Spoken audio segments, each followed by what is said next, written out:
saying it's because we hesitated, because you.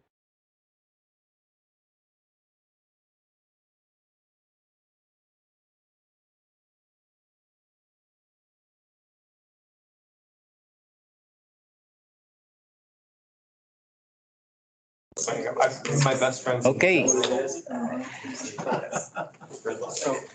All right, everybody, it's 4:30. I think we'll get started. Brian, can you do roll call? All right, Commissioner Lyons. Here. Commissioner Petty. Yes. Commissioner Kendra is absent. Commissioner Rock. Here. Commissioner Moss. Here. Mr. Belfield is absent. Commissioner Pop. Here. All right, looks like we have a quorum. First item we have is review and approval of the minutes. We had It was one. never saved on my computer the first time, so I have to start over and they were going to be ready next month. Okay, I was gonna say, I don't remember seeing those in there, so we will move that to the next item or next month. And then, Chairman, I had to correct the description of one of the applications on the agenda this afternoon. So if you look at your other agenda, the one that has the green print-offs, that one's the most recent one. So Bill, if I remember correctly, I posted this in all of the places with the correction noted. And when I did this last month or 2 months ago, they needed to do a motion to adopt the agenda as amended and Yep. posted. Take notice of the amendment and then motion to approve as posted. Correct. Okay, would one of the commissioners like to make a motion? I move to approve the agenda as amended. I second. All right, we have a motion second. All in favor? Aye. Aye. All opposed? Hearing none, the motion is carried. So with that, we'll look at both my agendas here. So the next item will go to the preliminary development plan review for 501 First Street. Do we have Rick Williams here or is he online? Rick, oh, I'd like to come. You can state your name and address for the record. Yes, sir. My name's Rick Williams. I live at 11049 West Altar Street in Star, Idaho. Mailing address is P.O. Box 722, Star, Idaho 83669. Great. And I'm here to represent the Allen Cottle Group and the HCD construction out of Napa. And we're proposing to do 54. We started out doing 54 lots, but we're down to 53 because we lost some when we had to redesign the First Street connections and stuff. So I've been working with Brian and Morgan and Nathan and Jeff on the connections and the preliminary plat for the last 2 or 3 months. So, any questions you might have? Just kind of go over what your overall plan is. Yes, sir. So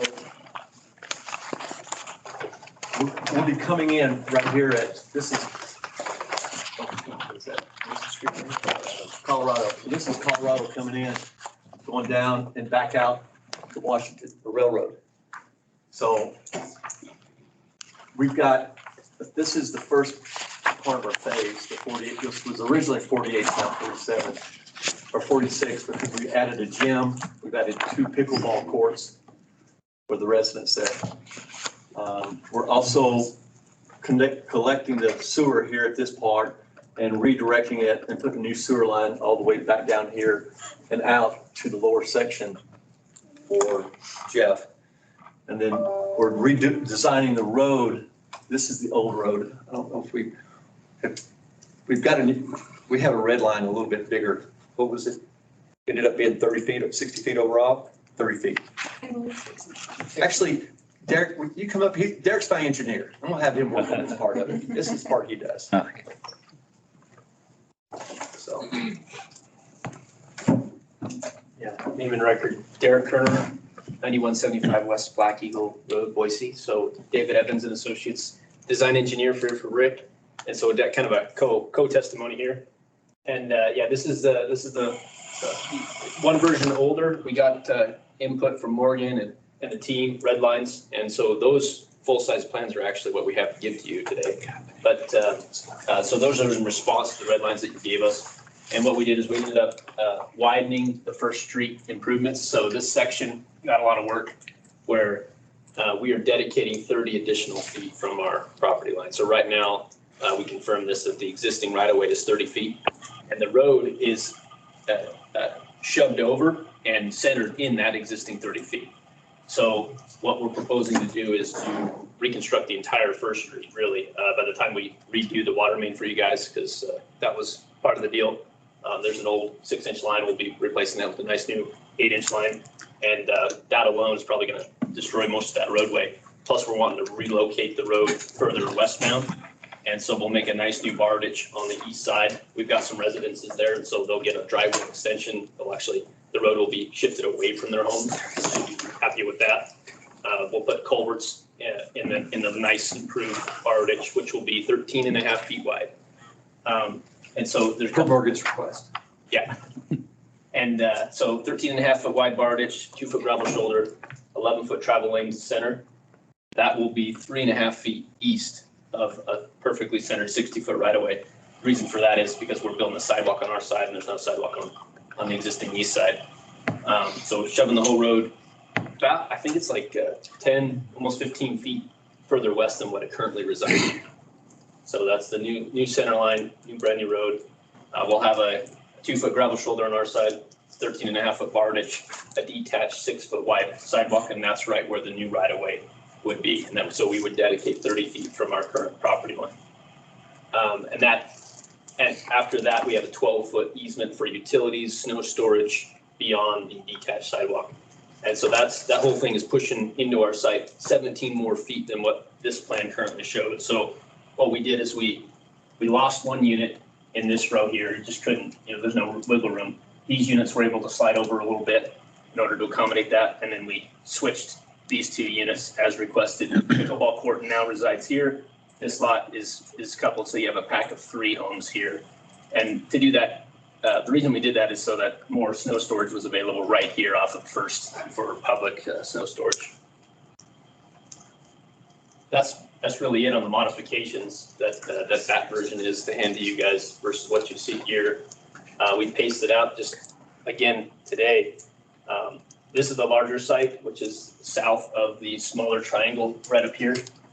We did have a plan that showed both of them in the same view because 2 different projects, 2 different clients, but they're working in tandem and really presenting you with one product, right? So it's working out really well like that. Just making our access points coming in off of Colorado and going into Railroad, so that Brian said that we needed to separate the access points. And to do that, I'm the contractor for both people. So I've sort of meshed them together and said, hey, instead of we just working for both of you guys separately, if we work together through this, it's just going to make it easier and flow better, make our sewer lines, our water connections, and everything's going to work better as a group instead of trying to do it 2 separate developments. Because the next application right up next is the smaller triangular piece sitting right on top of this one. And so you'll get to see that in the puzzle piece will be complete. We'll come in off of the Colorado Street, come in here, and this is a dead end road that does not connect. So it actually connects, the 2 projects are connected together so that we didn't have to have consecutive driveways too close. Nobody likes that. So spacing out the access points on the main road, good for traffic flow. Is there any other improvements you're doing at the corner of Colorado there? I know that kind of comes up and is pretty sharp. We're having a traffic study that they're supposed to be done with by next Friday. And we're addressing some of those issues. And Morgan, again, has been working with Ryan, who is the guy that's doing the traffic study for me for the last couple of weeks. We've had a lot of comments back and forth. They're working real well together. So I think by next Friday, we'll have something resolved. But we walked it today talking about making that turn. And there's that big tree as you make the turn, that's on our property. That's just going to have to go away because that road's going to move over into it. And we're going to make that as rounded as we can through there. We've got room. I mean, they've taken 17 feet with 1.9 acres of my property down through there to make that road improvement, and we've agreed to that per all the conversations. And you can ask Morgan and Brian if they've asked me for something. We've been very receptive to do our best to accommodate them, to do anything to work through this. We're not trying to, reinvent the wheel. You guys, we're really proud of this project. And we know we're going to be spending some money to rebuild that road. And it's going to be one of the nicest roads in McCall. That's a side road. It's going to be huge, bigger than everything else down through there. But it's going to set a precedence from this point forward. Everybody else is going to have to say, these guys did it. We need to continue this flow. We're not complaining about it. We see the advantage of it. But it's going to create a roundabout to get people out of the downtown area. You know, they're not going to be running through downtown as much. Eventually, people will realize that they can go through there and go back out and off to the red light, off of Missions. And so it should take a little bit of that heavier traffic, especially truck traffic or something like that through there. And that road will be big enough that we're building, you know, to handle that. Am I right, Morgan? We were out there today looking at it. So it's right here, it's a pretty tight asphalt radius. And because we're shoving the new First Street, what did I say? I'm saying at least 10 feet further west. It's 3.5 feet east of our property line. So shoving it over quite a bit. So that radius is going to get quite a bit bigger, more gentle. And the person living on the corner there will get more front yard basically. And the traffic study will determine if that's going to be a stop sign or just a right turn. So that's what they'll do. And that's what him and Morgan are working on. I think with that hill, you couldn't do a stop sign. Well, we were looking at that today. It goes up and down. It literally, just a little ways away from that. You can cut that out. That hill could go, that little rise could theoretically go away if the traffic study deems it necessary. That's not for me to decide, so. The slope and snow conditions. Correct. And we started looking at curbs, but I took a look out here, you know, the snowplow definitely hits a lot of those curbs and you can see the scar pretty evident everywhere. So you guys were very upfront in saying that, no, we really don't like curbs in McCall. So kind of sticking with that rural feel, big bar niche for snow storage in the wintertime, drainage in the summertime, and having a detached sidewalk safe for pedestrians. So we gave in. We know that it's going to eat a big chunk into our property, but that's ultimately what we needed to do, what you guys wanted to see. We did want to ask you guys, so we know what we're doing with the sewer. The old sewer line is cutting right through here. We see it on the map. And then the new sewer, we would connect onto it and bring it right into our drive aisle where we'd have manholes in the drive aisle, easy access, et cetera. And we'd abandon that old line all the way through both properties. The question I want to ask you, the old railroad easement, there's a 100-foot wide old railroad easement through there. That's 25 feet into our property. So one of the part of the PUDs what we need to ask you for. This project handles it much easier. The small triangle project, it's more dense, more compact. There's more of an ask there. Do we ask you, because you guys have control over that, it's 25 feet into our property. These homes are drawn in front of you 24 feet off. So I'm 1 foot, difference. But do we ask you to vacate the whole 25-foot chunk of the 100-foot easement that encumbers our property, or do we ask you permission to encroach in it?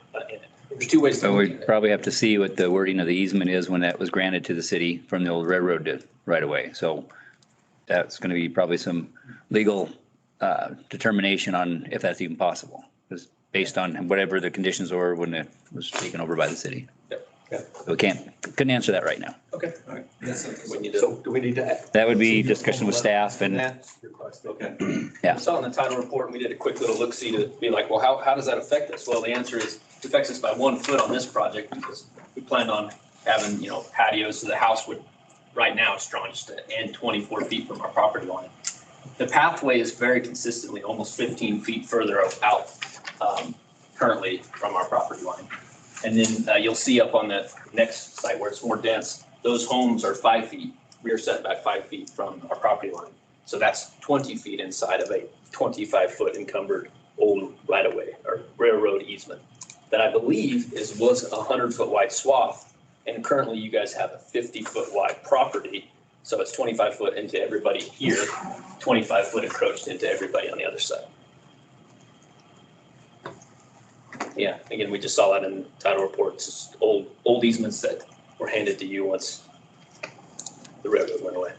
do you plan on building out or just doing the lots and people buy the We're lots? building it. You're building everything out? Yes, sir. Okay. I'm doing all the groundwork, sewer, water, all the improvements, asphalt. I mean, as far as the structures. And then all the construction houses, yes. okay. We're already working on plans with both developers or builders to get everything going. And my company will be doing that also. We're taking it all the way from now until the end of conception. Okay. Any anticipated for local housing or just all straight market rate product? you know what? We honestly, Andrew's mother wanted to do some lower housing.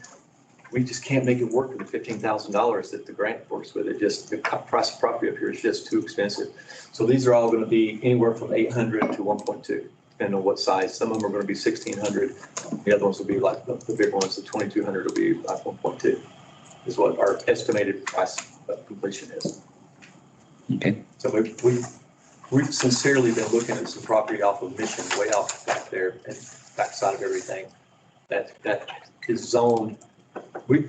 Andrew's mom thought this might be zoned heavy enough for us, but we just can't, for the price of the property. We just can't. How many of the 1,600 and how many of the 1.2? Depends on what the easement, how our easement works, but theoretically will be 40, 60 being the larger one.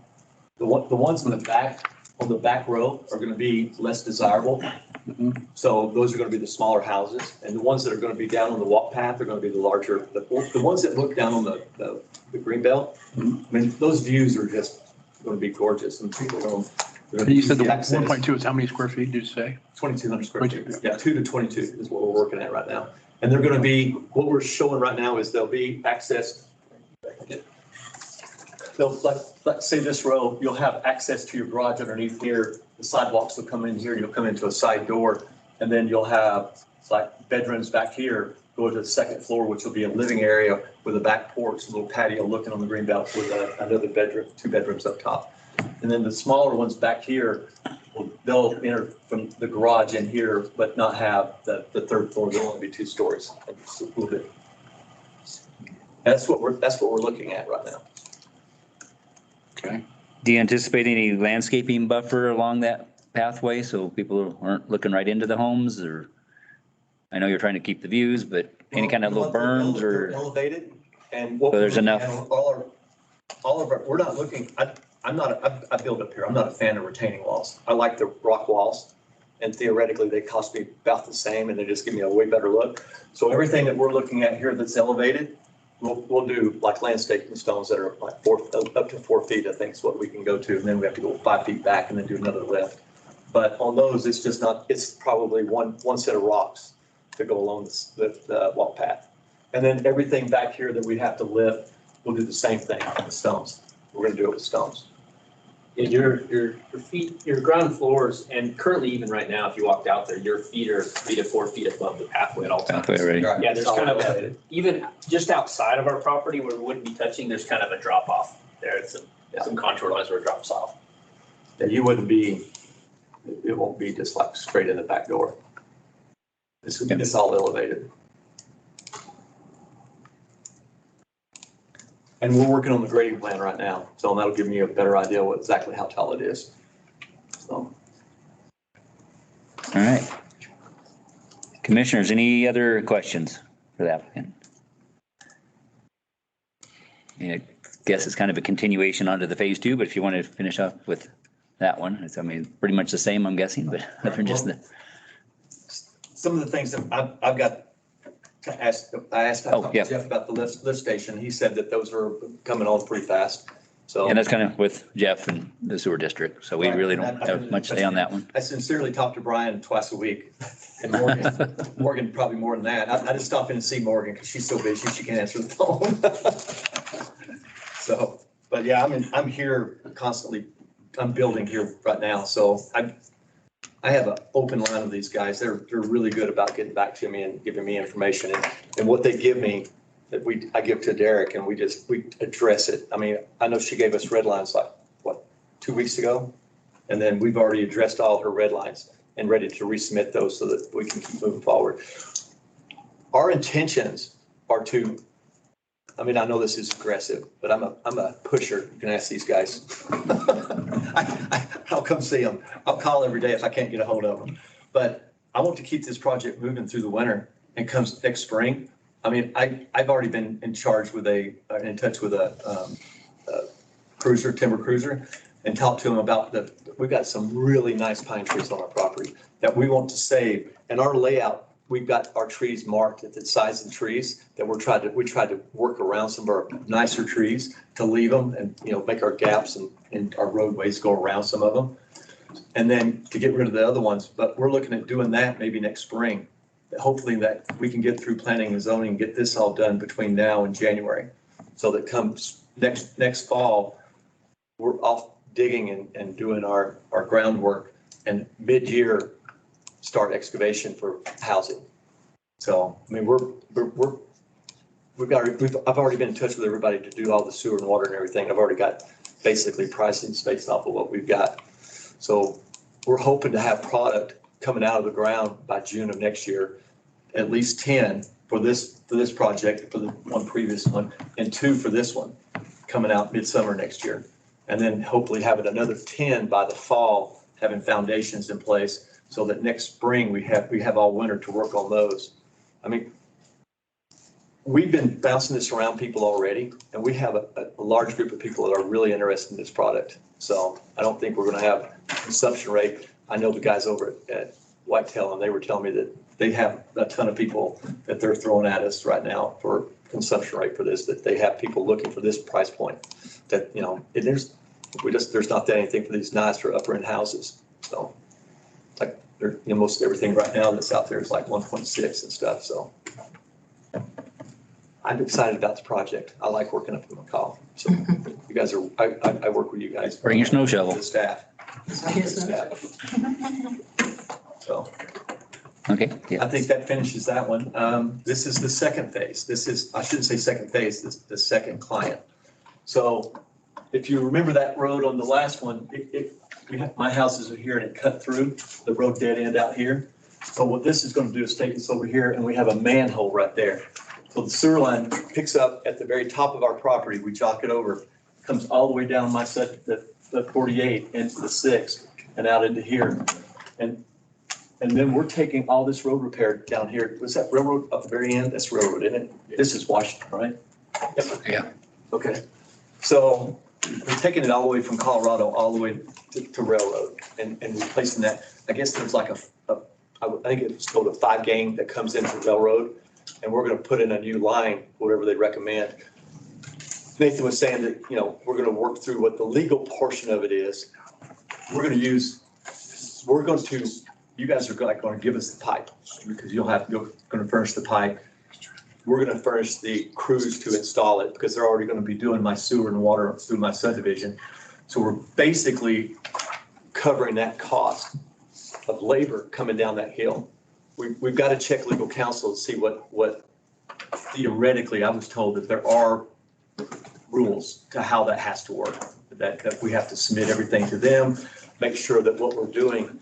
I've told them that I personally would manage my crews down through there for no cost. So, I mean, which is, for you guys I'm not the best guy in the world, but I will get it done correctly. So, and it'll be seen by the inspector, so they'll know that we're doing it right. But the cost for you guys is going to be minuscule compared to what it would normally, but you guys had to go in there and replace it. And even that sewer line is going to have to be addressed, the old one, because it's the old, we looked at it today, and it looks to me like, and I'm not an expert, but we're going to have to check it. But I was told, what do you think it is, Jeff? I can't remember if it was AC or concrete right off the top of my head. I looked at it today. It's 8-inch concrete, but I don't know if it's got any asbestos left in it or not. What we have to do is take a sample of it, send it off. No, with a camera. You can tell? Okay. But he told me a long time ago that when we got further along in this, he didn't want to go, he didn't have time to send the guys out. And I understand that. He's got other things to do than, for 10 projects. So I think we're getting close enough now to find out what the answer is for that old sewer line. If we fill it with concrete and abandon it, or if we have to, remove it. So, but that'll be something Jeff will have to determine after he does his test. Just FYI, so. Any questions? This is, Derek, can you jump in there again and explain that? He does a good job. So, the Stone Streets connect right here. We're connecting right across the street from Washington Street. That's really the only location that the city would want us to connect. We would want to connect there too. This housing product is 5 feet off the rear property line, which is the rear setback. However, it's in it's 20 feet inside of a 25-foot old railroad easement. So we need to investigate that and see, are we asking permission to vacate 25 feet of an old 100-foot swath of railroad, or are we asking to encroach 20 feet into your 100-foot swath of railroad easement? So this one's a bigger deal because this is a smaller project, and we can't bring these. We just don't have as much space as this one over here. So the smaller site was impacted greatly by the 17 of additional feet. Once we push that road further in, all these kind of squished, scrunched over like this. We've got a little bit of wiggle room right here, which I can work with Morgan on. But it's very possible that this 12-foot utility easement can cover the buildable lot corner. They can cross over each other, and perhaps we can bring these homes a little bit further away from the pathway. But as it is right now, they're over 20 feet away from the pathway, and the pathway is 15 feet outside of our property line.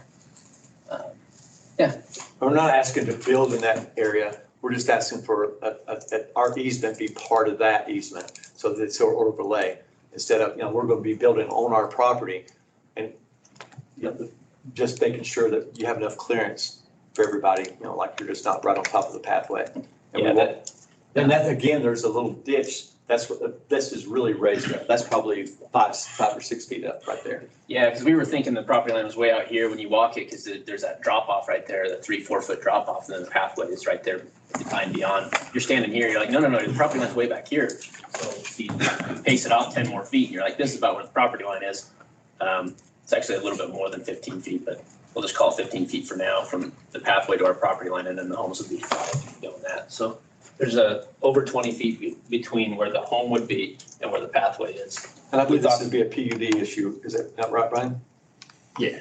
This is something to address in PUD. I think you'd want to really check into that easement sooner rather than later, because it may not allow for it. It may not, I can't say one way or another, but I know some other things have been given to the city in the past have been pretty limited on their uses, and Old railroad easements can be real cagey. yeah. Right. So, I would really push to figure that out before you move a whole lot farther, just to make sure it doesn't bite you in the end, or you're good going forward or whatever, because the wording of those easements, sometimes we can't change, we can't modify. That's obviously up to legal to make those determinations, but I deal a lot with that. Even if we don't ask for easement, the PUD that we're asking for planning to do is if we're saying we want a 5-foot setback instead of, that would be where Brian would come in. And this is where me saying, yes, I'll give you a new road. Yes, I'll give you a new sewer and water line. Yes to all this. Please say yes to helping me on the back of this, because this is, it's determination that you guys can work through. We're working through our loss of money. I lost a lot today. When he brought the new plans, I went down from 48. I gave one up for the gym because we think it's important to have a gym these days in a community that large. And then I found out because we moved 17 feet over, I lost another lot. So, I'm just swallowing that and moving on, because I see the road use is what they're needing. I understand what they're saying. I'm not naive to what they're saying. So, and I'm asking to build a big community. There's a lot of homes, but I think they're needed homes from what I'm hearing for the consumption rate. That's not going to be like we're just going to sit there and look at them. So. Like I just make sure on that easement before you go too far along, so you know which way to go moving forward, to save you from going too far down and then having to redo it again. Yes, sir. And I was just happy to hear that the city controls it. It wasn't still in somebody else's name. So anyway, I'm not saying that it's all good, but at least that's my gut feeling, because as long as the city controls it, then we're in good shape as far as We can work our through it. PUD. We feel like we can work through whatever we got to do. We're pretty easy to work with. Commissioners, any other questions at this point for the applicant? Is there any other questions for us at this point? No, sir, I believe we've addressed everything. Andrew, do you have anything to add? You're good? Okay. Okay, great. Yeah, just keep on discussions with staff. Thank you. All right, move on. Do we get another preliminary development review for 1207 Zachary? Do we have Colby? Colby. And I'll reply to you. I'll shoot you an email. All right, thank you. And I'll reply to you. We'll ask you so it's over. Thank you, guys. Thanks. Bye. How are you folks doing today? Good. All right. So we are starting the process of the conditional use permit for a residence, short-term rental residence over 10 per the new city guidance there. Anything over, it's over 10, right? 10 or more, so 11 or more has to apply for a conditional use permit. So we are getting that process started for the house that we just completed construction on. Oh God, I think John finally signed off on it about 5 weeks ago. I think 5 weeks ago, we finally got all the landscaping done for the per design review. And so we are looking to do, currently the house, I don't know if it says exactly on here, it doesn't say the bedrooms, but it is an 8-bedroom house. So if you look on the, let's see, go down to the floor plans, it's a little bit further. Okay, so this is your garden level. Oh geez, okay, there we go. So this is the garden level here. You have 2 bedrooms in the back there. You've got 1.5 bath, mechanical room, large living room here. Garage, which is not going to be used as a garage for us. It's going to be a recreational room as far as the house is concerned. On the next slide. Thank you.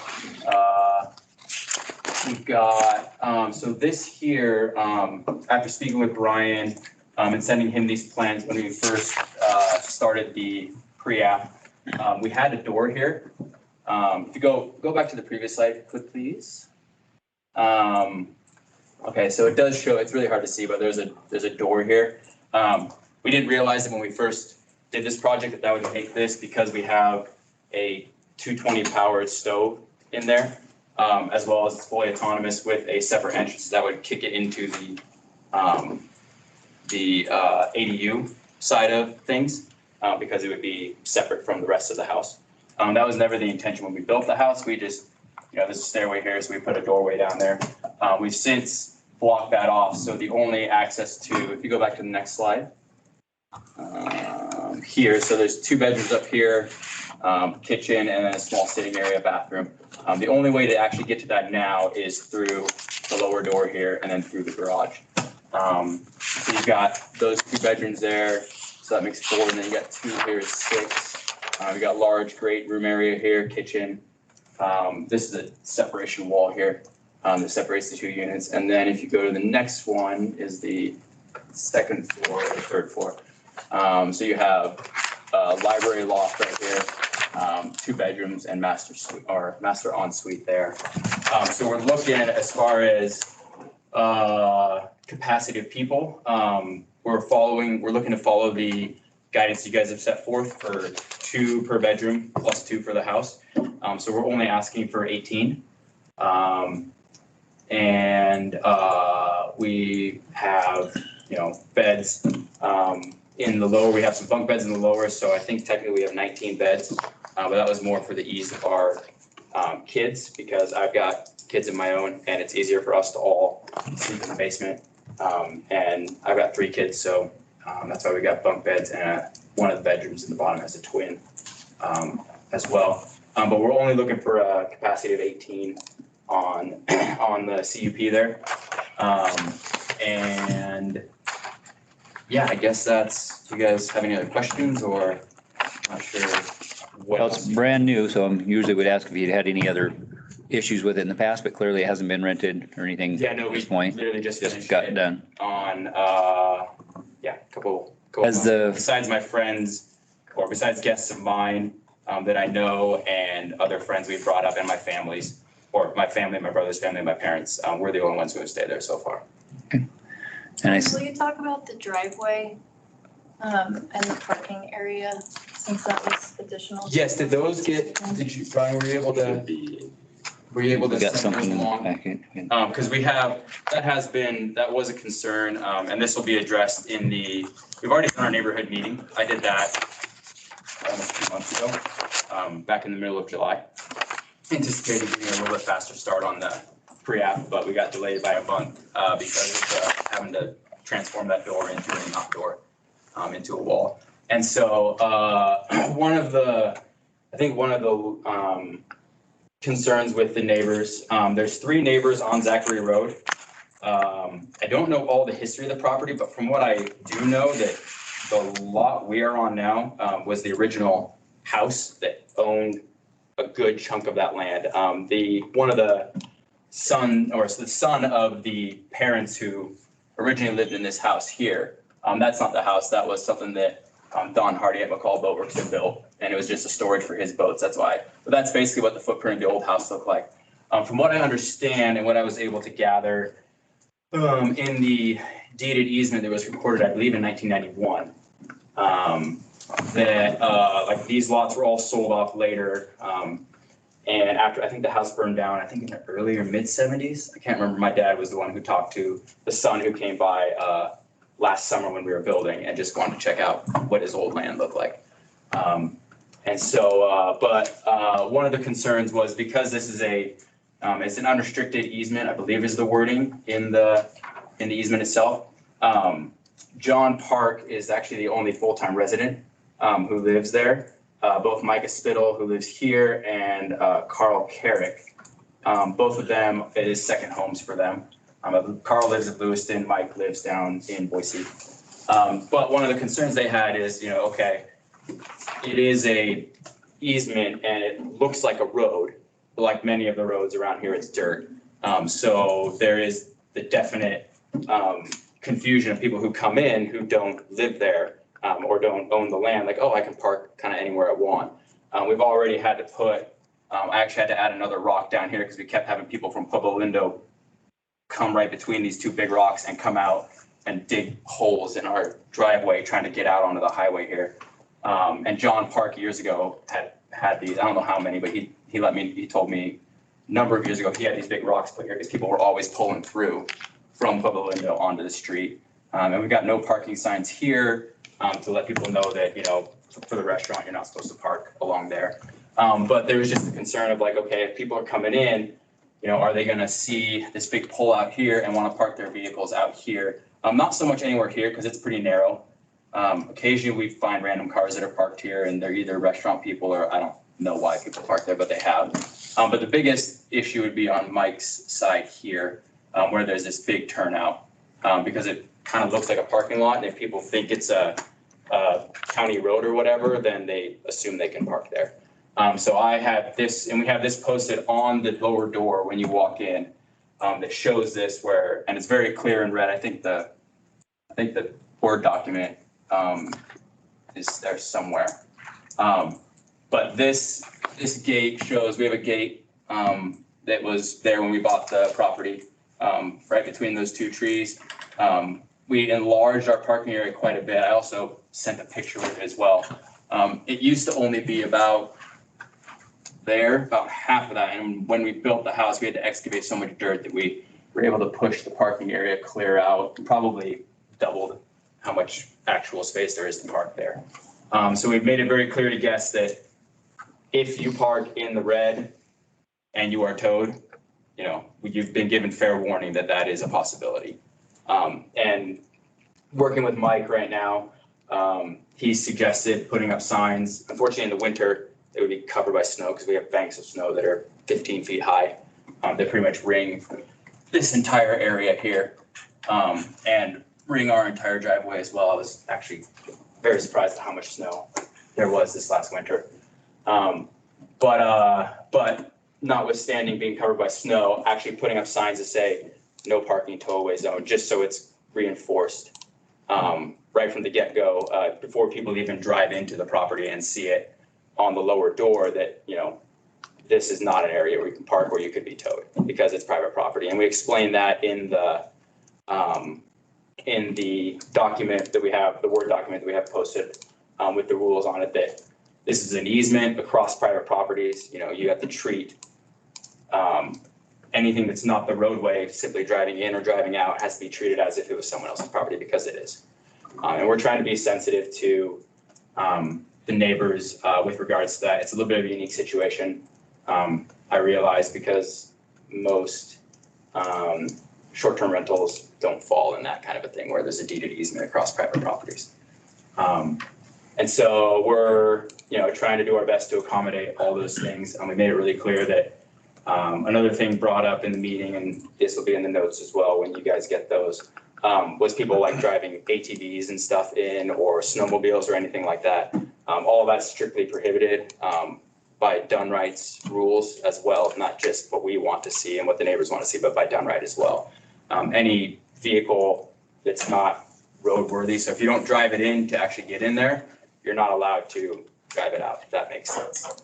So no dirt bikes, even if they're street legal, if you didn't drive it in there to get to the place, then you're not allowed to drive it out. So we want to be really. And this is what, now you say done right? Done right property management? Yeah, is who's. And that's who does that? You can't drive it out if you drive it in? No, just management company. Yeah, that's the rules. Property management company. Oh, really? Yeah, well, am I right on that? I've never heard of that before. I just was curious. Yeah, I mean, go ahead. We can make any specific rules to anything, but we have put this, we send out a packet to guests before they arrive, and it lays out all of the rules specific to this property, and that will be one of the cases that it's only for ingress and egress to the property, access.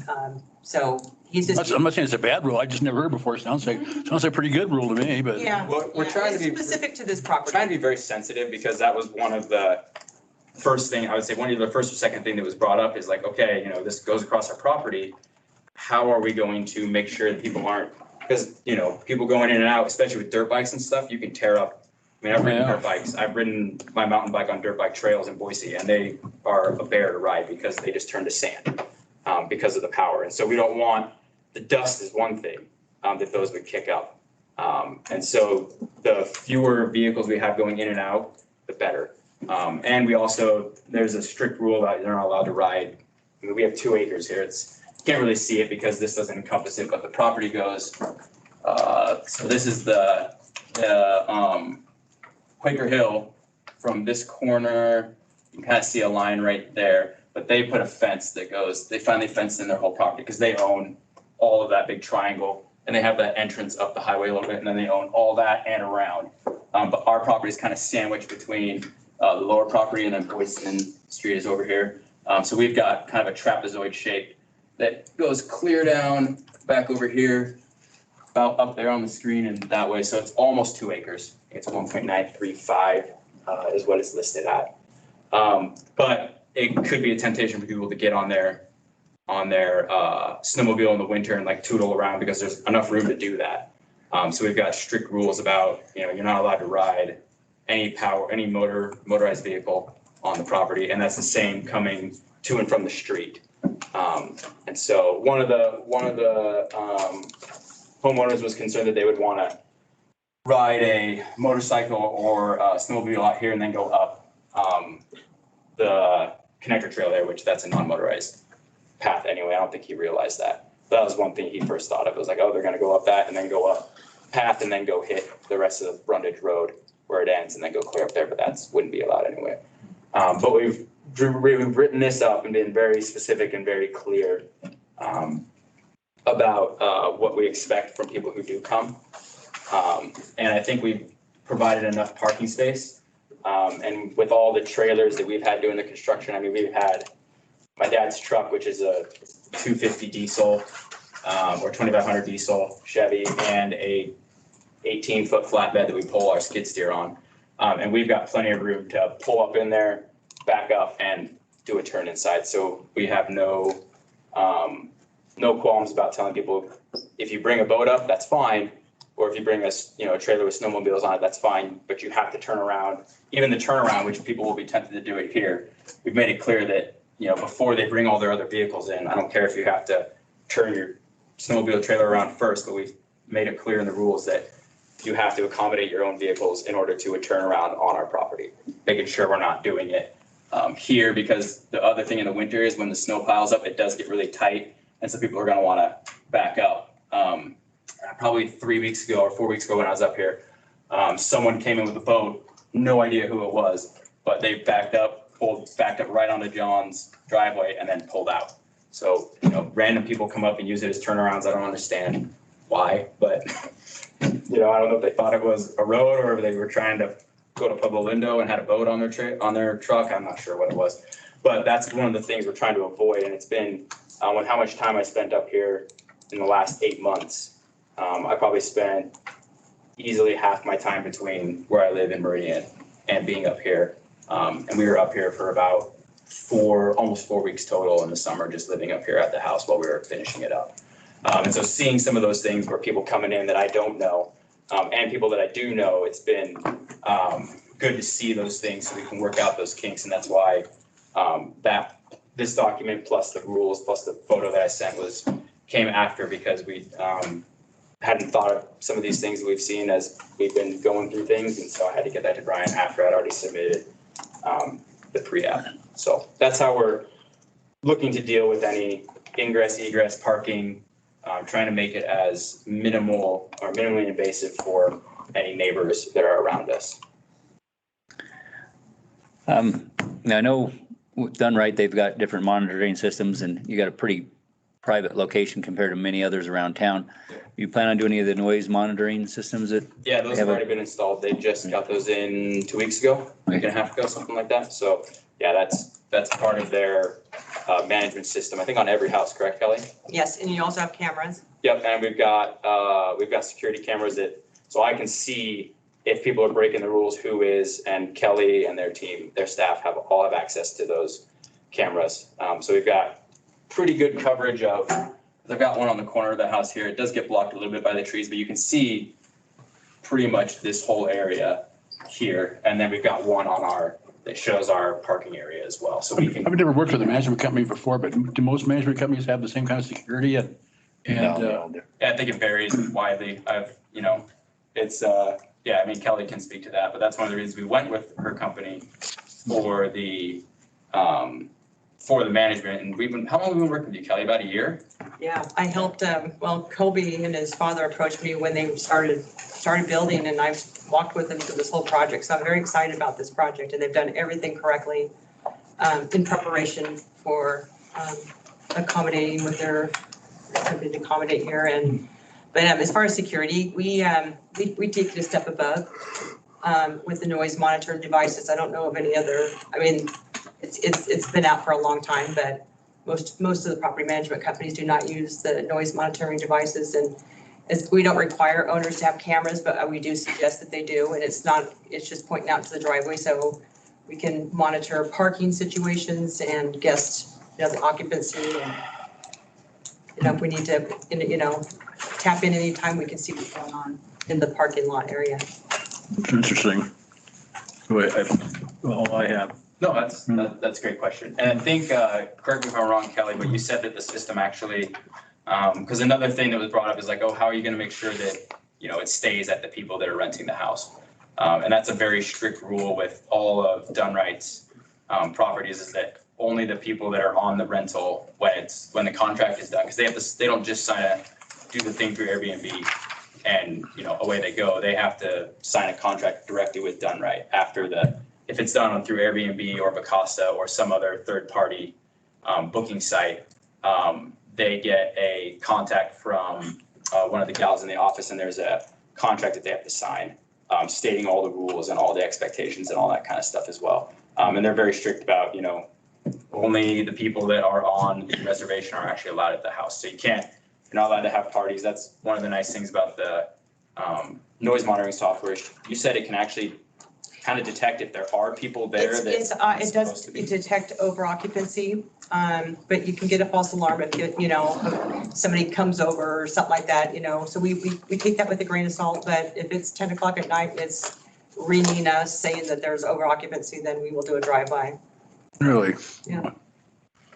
That's a lot more than most management companies that I've ever heard in this town do. I mean, just my own experience, because I live next to a short-term rental, and I've experienced it all. And okay. Yeah, and we're part of the Boynton Beach Association, and Tad Jones.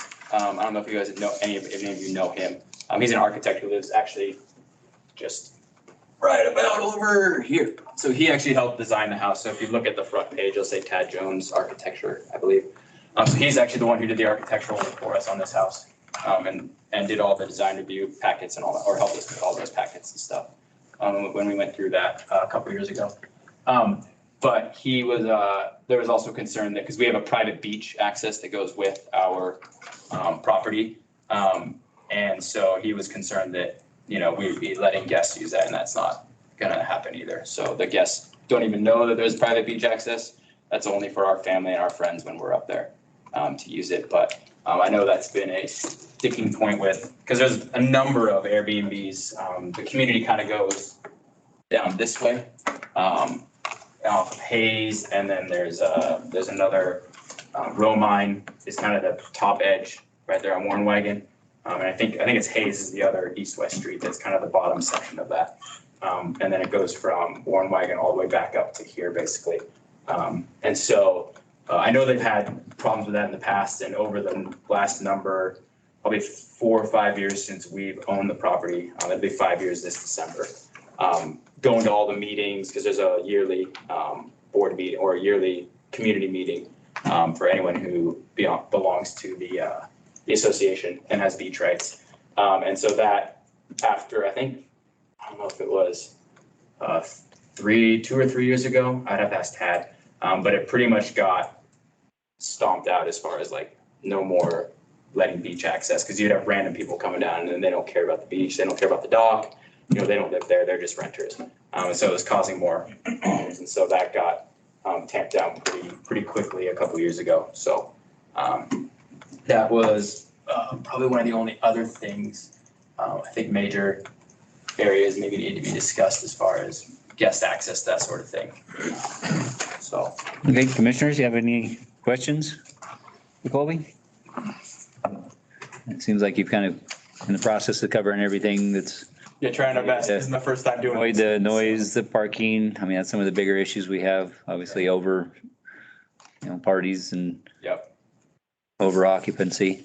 Don't know if it would help. I don't believe it's part of any of our requirements or anything, but if you and a couple, 2 or 3 homeowners along there, I don't know if there's private entrance sign or private road sign that might eliminate some of your traffic in there, not some of yours. Yeah, you're saying as The far as the turnaround traffic. Yeah, and I was actually thinking about that because the last time I was up here, I think it was 3 weeks ago, that I was up here overnight, and someone randomly had parked like right here, and I had no idea who it was, and they were kind of like, because it's the road, and then there's about 2 feet, and then it starts to dive down. So they're parked like most of the way into the road. And I asked John, I'm like, did you see where those people went? He's like, I didn't even know there was a car there.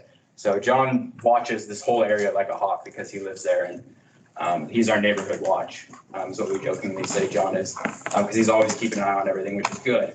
Because he's always telling me like, hey, if this person came in with a trailer, or usually it's Done Right's trucks, like, oh, there was a big work truck that came in. I'm like, yeah, John, that's Done Right. It's only listed on one side of the truck, but I think the one that comes in has it on one side, maybe. Is that on both? Mm-hmm. On both doors? Okay. Maybe he didn't see it, but he's always telling me like, oh, there's this person in there. Did you know about it? And so, but yeah, there's a lot of random stuff, and there's no parking signs along here, but I've thought about doing the same thing. Like those city style signs that say no parking with the arrows on it. Or just private road, private road, signs. private dead end road, something like that. No Even though there's turnaround. there is a blue. People don't understand that. But yeah, exactly. So. And it looks like, because it's a dirt, like I could understand or I would have less understanding if there weren't so many dirt roads in McCall. But, literally like Boydston Lane is a dirt. Google Maps up here doesn't necessarily it'll get you lost more than it'll get you to the place you want to go to. Yeah, and so, this, the reason we did this, like I said, is because it's super confusing, and we had some friends up there not this weekend, but the weekend before, it was actually the gentleman who married my wife and I. His daughter was getting married, so they used the house for the weekend. And we were up there on Friday, and she, a good friend of ours is a real estate agent. She's like, I would never have known that this was this was private lane. She's like, I just assumed it was a road. And like all the properties start here and go this way. But if you actually look at the survey or the lot lines, they go straight across. This one's kind of more triangular.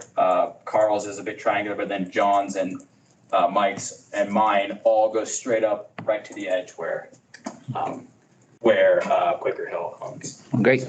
Yeah, I would say at this point, continue working with staff and moving through the process. Unless commissioners, any other questions or comments at this point? So, okay. Yeah, there's 3 areas. We've already hit on the parking, but as the formal application goes through, I'd love to see some consideration of, limiting the number of cars that are allowed to park at the property.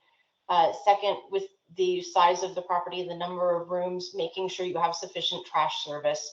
And how a family uses a house is very different than how vacation renters use a house. So making sure that's kind of considered and covered. And then finally with the, rules are fantastic. And it sounds like you're putting a lot of due diligence into thinking that through. And the noise monitoring system is awesome, but think about other options for enforcement. Towing isn't really something that we do a lot of up here. So what are some enforcement mechanisms that you can employ so it doesn't result in, phone calls from angry neighbors? Yeah, no, I appreciate that. One of the things I've been talking with Casey, which is Kelly's manager over at Dunright, she said we may have to bump it up because currently we have 2 trash cans that we pay for. She said we would give it a few bookings to see how it goes. But she said there's a good likelihood that we'll need to bump it up to 3. And if that's the case, then we have no problem doing that. So, because I know that she said, especially around holiday times, that they have to actually send some of their maintenance crews around to just pick up, whether it's gift, garbage, or boxes, or, whatever. I don't know. She says it's just anything. But especially around holiday time, she said it can get quite overwhelming. And so we're working in that. We've got that in the back of our mind as far as what we want to do based on the volume of garbage that's being produced by renters and that sort of thing. So, and then one of the other things I'm still trying to work with Pay at Lakes is right now we would normally have the trash can sitting just outside our gate because the trash guy will come in and then he has to do like a 4-point turn to actually get his trash truck turned around. So they kept wanting the trash cans to be put outside the gate, but trying to be respectful to Mike, that's technically on his property. So I'm trying to work with the trash company right now and get them to actually come into the gate so that our cans can stay on our property inside the gate. I'm still trying to get the lady to understand. I might have to go down there and show her a map the next time I'm up here, just kind of how that works, because again, they didn't want to come in this Monday.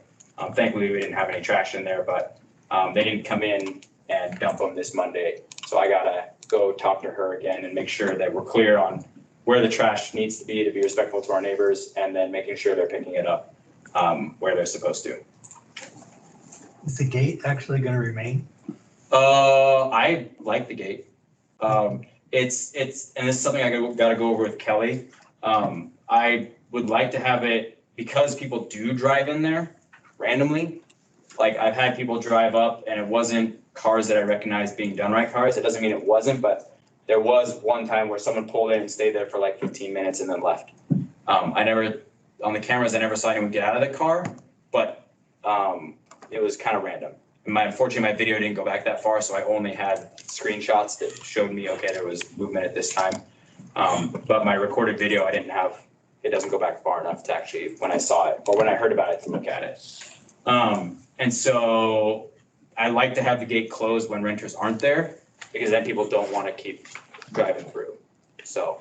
Just asking about the trash guy having to go through a gate. Yeah, and so, yeah, and they won't want to do that. And so they actually have, Dunright actually has a person that will drive around and pull trash cans forward to the street on Sundays.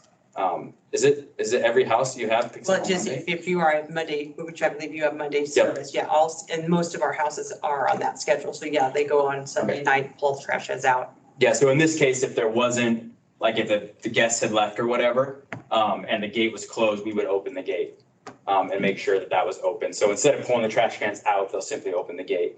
And then if and when cleaners come by or whatever, the gate will either stay open or will get closed at some point. So they don't have anyone that comes around and necessarily puts the trash cans back, do you?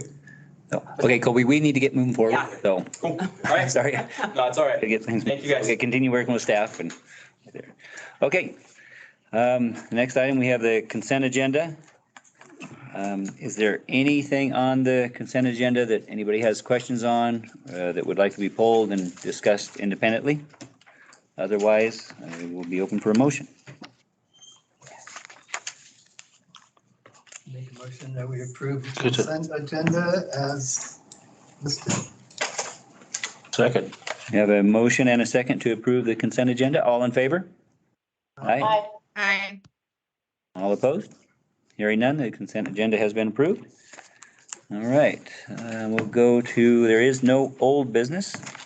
We will move to the new business. The first item is 1111 Knowles Road, David Henderson. David, you there?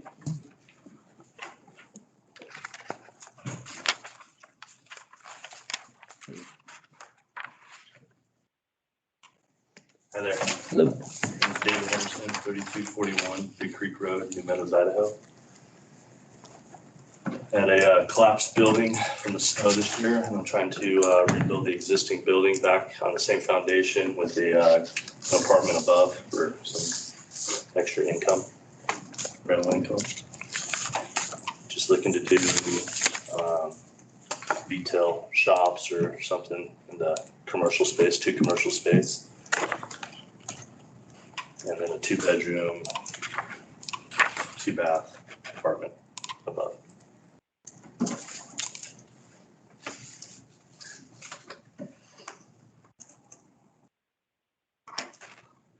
So I know that they kind of have the parking behind it and to the south of it. I mean, was that correct as far as the entrance into the property as far? I know there was some discussion in the staff report as far as access to that parking and driveways off the road. Not received update plans yet. Okay. Yeah, I was gonna just see what you guys are looking for. There's kind of this driveway that's driving into the garage here is pretty much existing right now. So On the I'm just trying to- north end of it? Yeah. I'm just trying to utilize that area. And then I could take this parking here and move it over to here on this side. There's another road that comes in through here.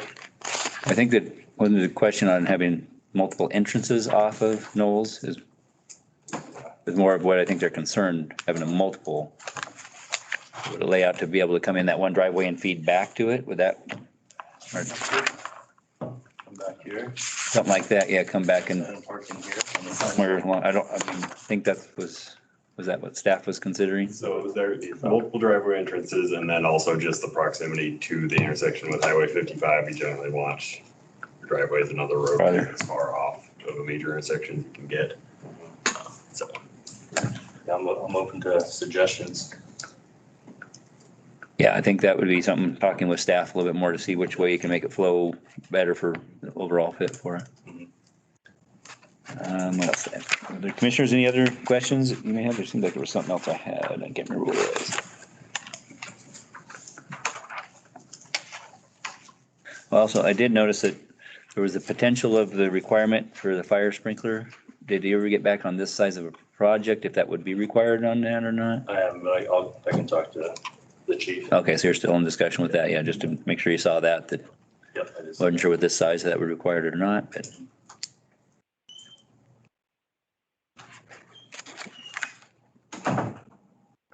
I also noticed that one view looks like a 3-story, but then everything else looks like 2-story. Is that just different look to it as the east elevation? Okay, yeah, that one there. Yeah, it would be, it's pretty much a 2-story with a rooftop. That just- Yeah, and that gives it that entry going into that rooftop. Is that within the height? That is within the height, okay, 34 feet. okay. And then we're talking about maybe shooting the foundation to existing one. Yeah, we can do that. Yeah, okay. Commissioners, any other questions before we go to staff report?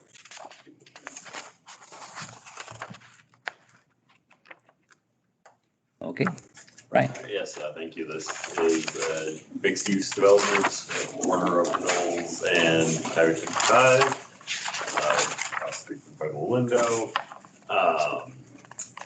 Generally consistent with conference plan zoning. There are a few conditions of approval to, as discussed, revise the site plan to have the parking and driveway on the south end of the building to keep that distance away. Add additional landscaping to the street frontage of Lake Street 5. there is a existing garage door on the building that is still standing. That's based on conversations with the applicant. It does sound like it's intended to be used for vehicles, and we talked about another opportunity for driveway in there, so we're going to request that they have some barrier to keep people from using it as a vehicle door. But if they want to have, coffee shop or something along those lines, get some extra light and air in, we encourage that. Add a pedestrian entrance and some pavers, something like that. Currently, there's no identified way of getting to the building. Parking. And then, since it's 34 feet tall, to get a detailed topo survey of existing grades so we can make sure that it is within the height limit. That'll answer your question.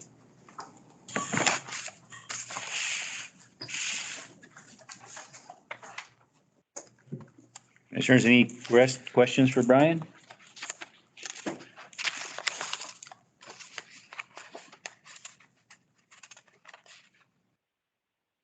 It's right across the street from Purple Yep. Limbo. Remember, right, his old welding shop. Yeah, that's right. Okay. So Brian, you're thinking of totally moving the current driveway to the back, basically, or to the south? I'll let Morgan speak to it as well. I think that would be a solution. Obviously, I think that's going to trigger a lot of modifications to the design because the stairs and the garage door Opposite. are opposite. Yeah. So we'll have to work with them and see if we can come up with a creative solution that allows.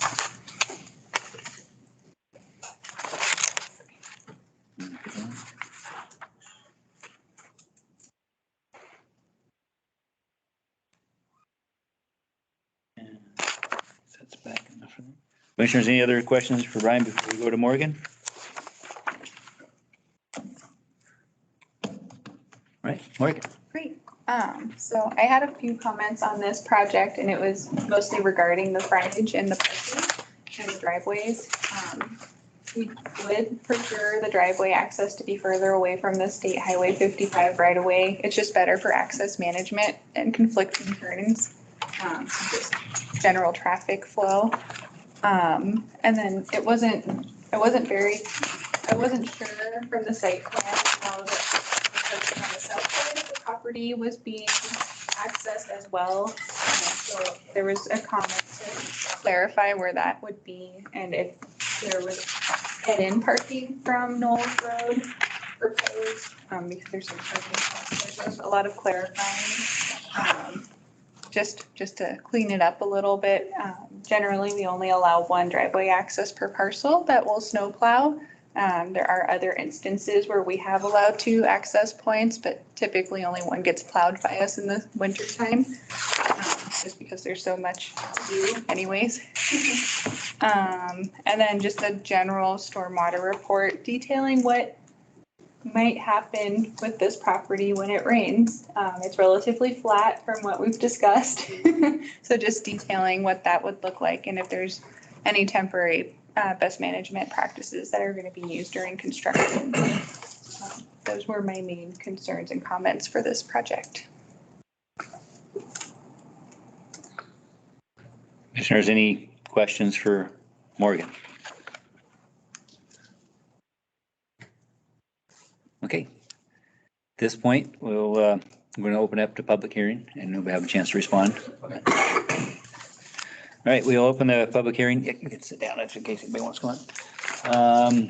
Is there anybody online or on the phone that wish to comment regarding this application? If you're on the phone, you may need to hit *6 to unmute yourself if you're potentially muted.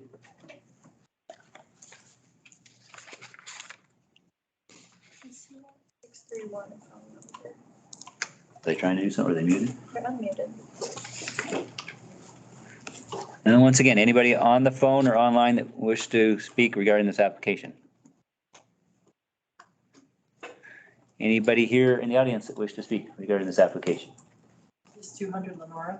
No, this is one, no. Still, okay. Yes, those. Okay, hearing none, we will close the public hearing.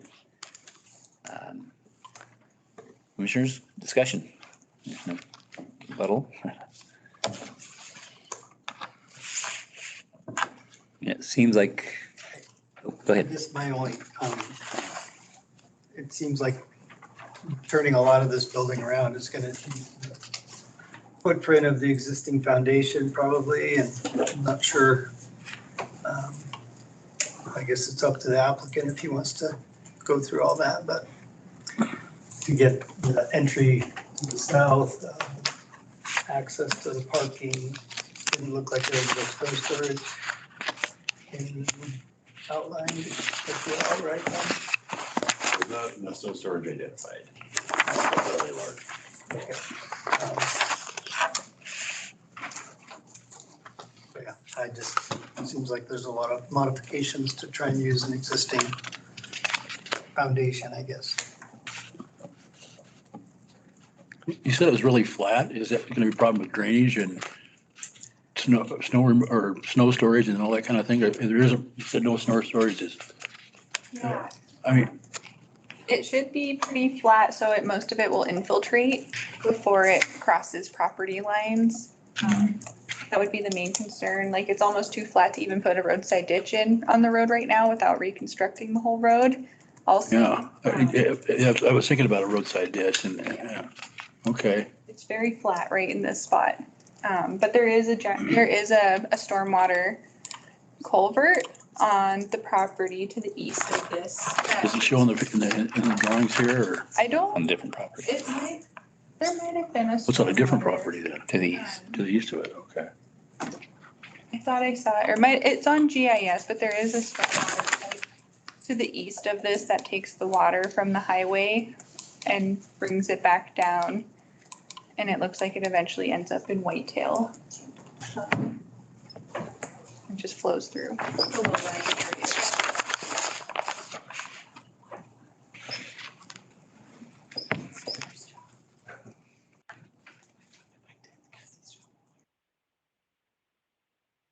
It seems like the conditions that we have, the applicant is open to working with staff to come into, satisfactory approvals or agreements on those, I should say, not approvals.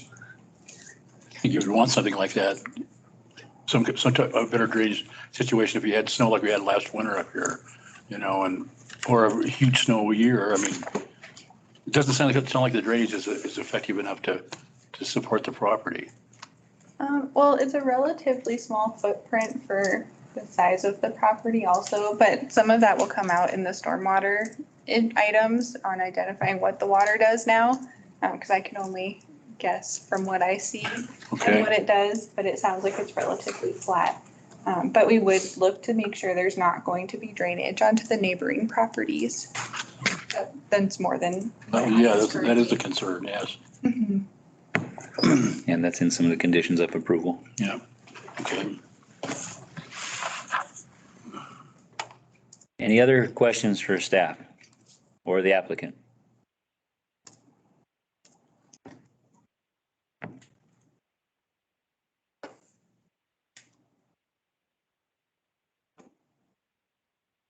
Open for a motion. I'll move to approve DR 23-20 and SR 23-14 with the staff recommended conditions of approval. Seconded. We have a motion and a second to approve. All in favor? Aye. All opposed? All right, hearing none, motion is approved. Thank you. All right, now we have an appeal of the FPDP 301 from 221 Morgan Drive. We have Amy here.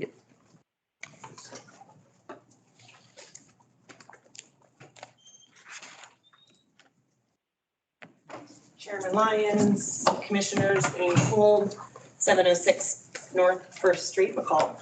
I'm here on behalf of the applicants and appellants in this situation. This is a little unique. We have an appeal from an administrative decision. Also, part of our development team, Jim Frank is here. He may come up for some questions. And then the owners, Cindy Sanders and her husband, Dwayne's on the Zoom and Cindy's in the back. Thank you. Thanks, Brian. So I just did a quick presentation. I wanted to give you some depictions of the property. Thank you. And this is sort of a complicated area looking at your code in several different sections. And so I wanted to just go through it together. The property is 221 Morgan Drive. We're in Rivers Crossing subdivision. This is lot 19. It would be considered a riverfront lot. There is quite a bit of area between the lot and the river. I'll show you. There we go. Okay. Specifically, we're asking for approval to fill a portion of the property with soil. That's what fill means, to raise the elevation. There is an entire chapter in McCall City Code about how to build in the special flood hazard area. That's SFHA. That's special flood hazard area, sometimes referred to as the 100-year flood or that 1% annual chance. There are other properties in Rivers Crossing that are developed very similar to what this applicant has proposed. So there's an entire chapter on this. And then elsewhere in the code, there's a section that requires a 50-foot setback from the special flood hazard area. So that's where we get some inconsistency in the city code, where the requirement then would be to ask for a remap with FEMA approval. The remapping process, if you're not aware, is not uncommon. It does occur. This is not something that's really extraordinary. So we would be looking to McCall City Code, and then also federal agencies have to sign off on this. So you're not the last governing body that would have to okay the process here. As I mentioned, Rivers Crossing subdivision, the property is 5.29 acres. 2.7 of that is delineated wetlands. Those are different types of wetlands, and we'll talk about those a little bit. The proposed fill would only be in 5.5% of the wetlands. So of like keeping preservation in mind, there would be a lot of wetlands that would be preserved. As I mentioned, the property includes a FEMA designation of the special flood hazard area. So the process requires, in order to do the fill, what's called a CLOMAR, conditional letter of map revision. We're asking FEMA for a minor map revision. And ultimately, it's kind of a two-step process. You ask the federal government for a conditional approval, of which then you do perform the fill, and then finally an actual map amendment. So there's kind of a two-part process there. We consider this to be a minor request because it's a very small portion of fill actually in the wetlands. It would bring the property consistent with adjoining properties. I'll show you a map and you can kind of see, if you don't know this Rivers Crossing area super well, you can kind of see some of the adjoining properties. It would essentially raise the level of the property to remove it from the special flood hazard area.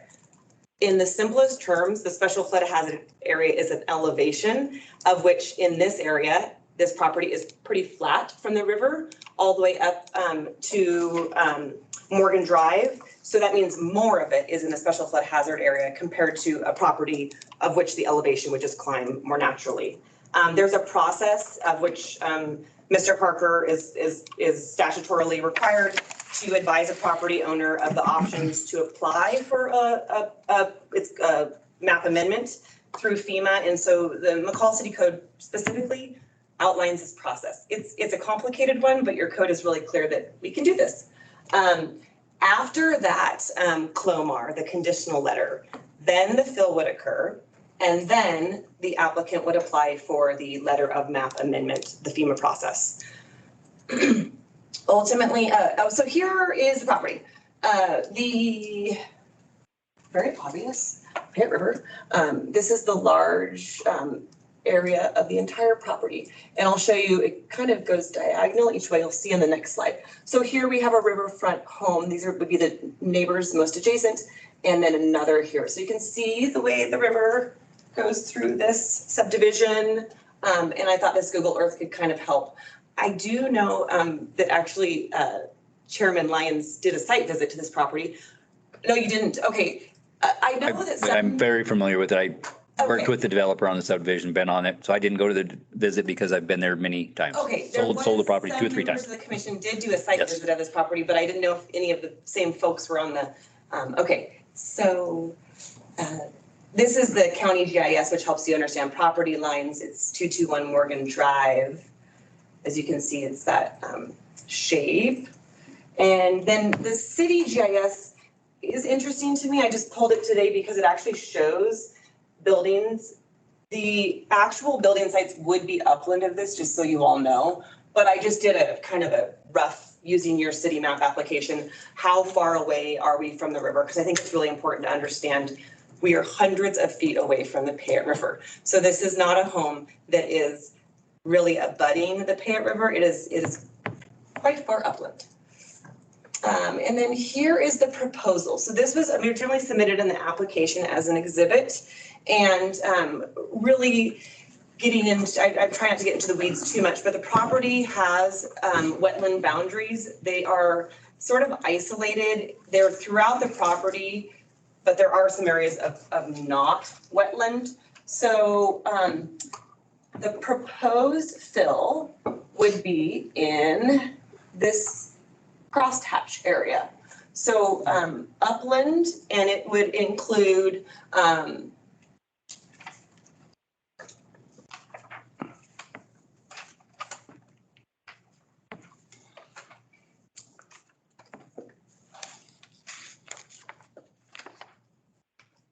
May I add something while you're looking? oh, sure, I wanted to really quickly make sure I told you how much. 0.15 acres of wetlands. The entire fill is I'm nervous to go ahead if I can't go back, Brian, but my next slide says 0.15 acres. That is the green hatched. No, yeah, it's a green hatched, 0.15. The entire fill is 0.48 acres of the over 5 acre parcel. Please, Jim Frank. Would you like me to say my address? No, but can you say your official title so I don't call you something that you're not? My name is James Frank, and my title is Jim Frank. I live at 14028 Norwood.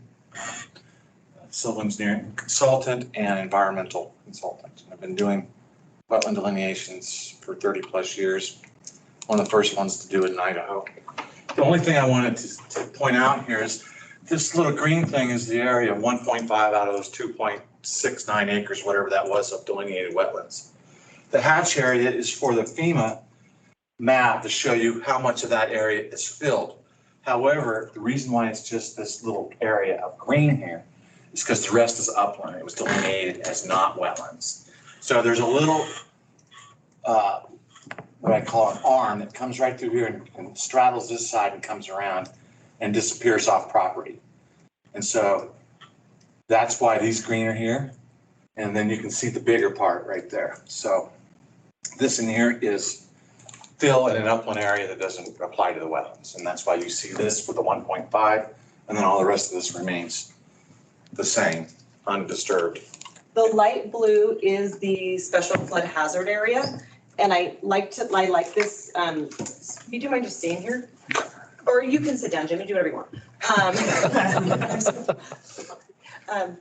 The blue is a special flood hazard area. And I should do a special records request, but I'm assuming that these neighbors to the north must have had to have done the same process many years ago because they're in it. So that's kind of the point of bringing this property in conformance with what the neighborhood looks like. So how this happened, an application was filed for the permit, which is the process to ask for this request. That was in January of this year. As I mentioned, 0.48 acres of property, as Jim just really described well, 0.15 acres of that wetlands. And scrub wetlands, if you read our engineering report technically, is more of the not so desirable So you have wetlands. 3 categories. You have herbaceous, which is the grasses and forbs and things that are low to the ground.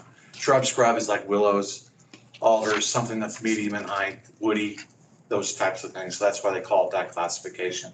And then the next one would be either deciduous trees or evergreen forested wetlands. And they all have to meet the same criteria, which is hydrology, soils, and vegetation. So under the McCall City Code, that goes to the floodplain development administrator, who is your city administrator, Mr. Brian Parker, and he issued a denial. We respectfully disagree and have asked the commission to reverse that denial and grant the permit. So under City Code, which is Chapter 9, Section 9, Chapter 8, this is the floodplain development permit shall be required in order to develop in this area, and that it would include fill. So we are clearly within that code section. It appears that the denial of the permit didn't find grounds of denial on the actual floodplain code. That code section is pretty complicated and includes a lot of subsections, and we believe we've complied with them and think the city administrator agrees that the application meets the requirements of that ordinance. And I did go through these, and I'll, in respect of time, just point you to them in our actual application, which we have met the requirements of the floodplain ordinance. We included a plot drawn to scale that included specific details, the location of the actual fill. There's no existing or proposed structures, utility systems, or pavement by this application. It is the current flood zone of this area is that special flood hazard area. The floodway is the Payette River. This development would be well outside the Payette River, as we've showed you. It's hundreds of feet away, and so we're not in the floodway. The base flood elevation, that's where you get the actual elevation of the projects. Those were provided in the application, and the proposed activity will not alter, relocate, or impact any existing water course. If you did a site visit to this property, it is a riverfront property that has a lot of land to the river, of which this development will be very far upland. The remainder of this code section is not applicable, and I won't go through it in too much detail. This is where there's some kind of legal issues. I don't want to dive into them too much. For the sake of today, we said we will talk about the shoreline and river environs code section, that's 3.7. We don't believe it applies. If we were forced to continue an appeal, we would argue that that code section does not apply right now. It would apply when the home has to be built. So when a building permit would get issued for an actual home, yes, this home would have to follow those code sections. So when the Sanders build, they would be subject to shoreline and river environs standards. It's a really specific legal argument of which it really relates to this no building and no land filling permitted within a floodway. We're not doing that. So there's some disagreement on whether this applies, but for the sake of argument, we will go through why we do think we can still meet the shoreline and river environs. One other part of this city denial was that we didn't apply for a building permit. We, in our notice of appeal, provided a legal argument about why we don't think we need a building permit. Just in an abundance of caution, we went ahead and applied for one. It seems odd to apply for a building permit to do 0.17 acres of fill. If you read the code sections in detail, it makes more sense that the floodplain development permit would be what would be required now, and then upon building of a home, you would go get a building permit. But we just did it. So that issue becomes moot. So if that code section applies, we still will argue the standards can be met. Really, the juxt of this is there harm? Are there environmental harm to water quality, fish and aquatic habitats, wetlands, erosion, those types of environmental issues? And so we went ahead and had an engineer do a site visit and provide an expert opinion. It is in your documents. I will try to summarize the ultimate conclusions of those. Harm is defined in the code section. So he would be a biologist. Thank you. Yeah. Forrest Grin. He was a biologist. Thank you. Harm is specifically defined under the code. And if you read these in detail and recognize I'll show you, again, remember that slide of where we are upland. we're trying to avoid the creation of, okay, you don't have to do it. Thanks, Brandon. The creation of conditions which foster runoff, fertilizers, toxic substances. This is what we're all kind of thinking on when you see a lakefront house on Payette Lake and you're thinking, oh, their fertilizers are going to the lake. That can also occur on a river, but this is so far upland that would not exist. Excessive clearing of natural vegetation within that 50-foot setback. This comes a little later in the argument, but the 50-foot setback really makes no sense in this circumstance. And that's why the math amendment is called for. Boulders, sandy beaches, rocky shores, none of that is affected by this. We're not dredging or filling bottoms. This would be a fillable wetland. And so that is where the request, where we have to talk about potential harm. Those are the definitions. So Forest Grant did a report and kind of identified the issues that were addressed and then a response to those. Related to runoff, which was an issue. The stormwater and site control best management practices, which are set forth in that report in detail, provide areas for erosion control, stormwater management basins where there'd be 6 total, a silt fence, catch basins, etc. Stabilized construction, and again, this proposal would be hundreds of feet from the Payette River. Also to mention, that's part of the city ordinance as far as there's best management practices and what you have to do and size for this kind of development. So you would have your best management practices in a plan that the city would approve. You would have your calculations for pre and post water conditions and how you hold it on site before it goes off site. So not only are these recommendations from a credible biologist, it's also in your ordinance. It's pretty clear. And consistent with the federal regs on what you'd have to do too. Another concern related to natural vegetation, the proposal is designed to avoid more of the desirable wetlands, minimize the impacts to the higher value wetlands, only impact wetlands permitted by agencies, significant areas to retain existing vegetation. If you look closely at those, there's areas where tremendous vegetation would be proposed. It's a beautiful lot full of wonderful old growth trees and lower type aspens and shrubs, and a lot of those would be preserved. The setting is quite applicable to this particular building because one of which you saw the hatched area in the middle that was uplands, not wetlands, considered up ground. The reason why that 0.5 is right next to it is that we're trying to consolidate all that area, the little area in that pad. Part of it's up, part of it's 1.5 is in the wetlands. To take up such a small space of the overall lot, which, you know, hugs it up to the road where it should be. It's not trying to get out, way out in this 5.9 acre lot. So the purpose of what we call is alternative analysis, try to make it fit within the landscape. That's why we came up with that design. And then there's was concerned about removal or destruction of high water mark, the land below the same or the immediate upland edge. It's an interesting area of the code. Here, the high water mark has no proximity to the Payette River. In this case, it means a special flood hazard area.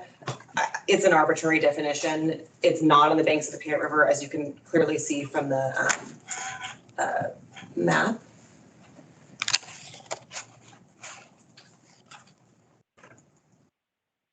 So this does kind of help again. We're looking at it. So the real area of fill and ultimately building site would be this area close to 4. And this is in our Forest Grant proposal and report.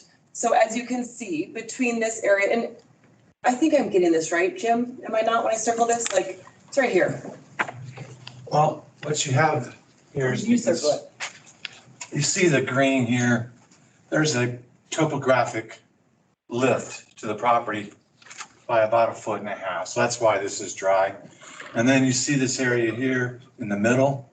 That's where that hatch area was. That's up about the same elevation. this little green area here is that little finger of a channel that remains, so that's why you see that.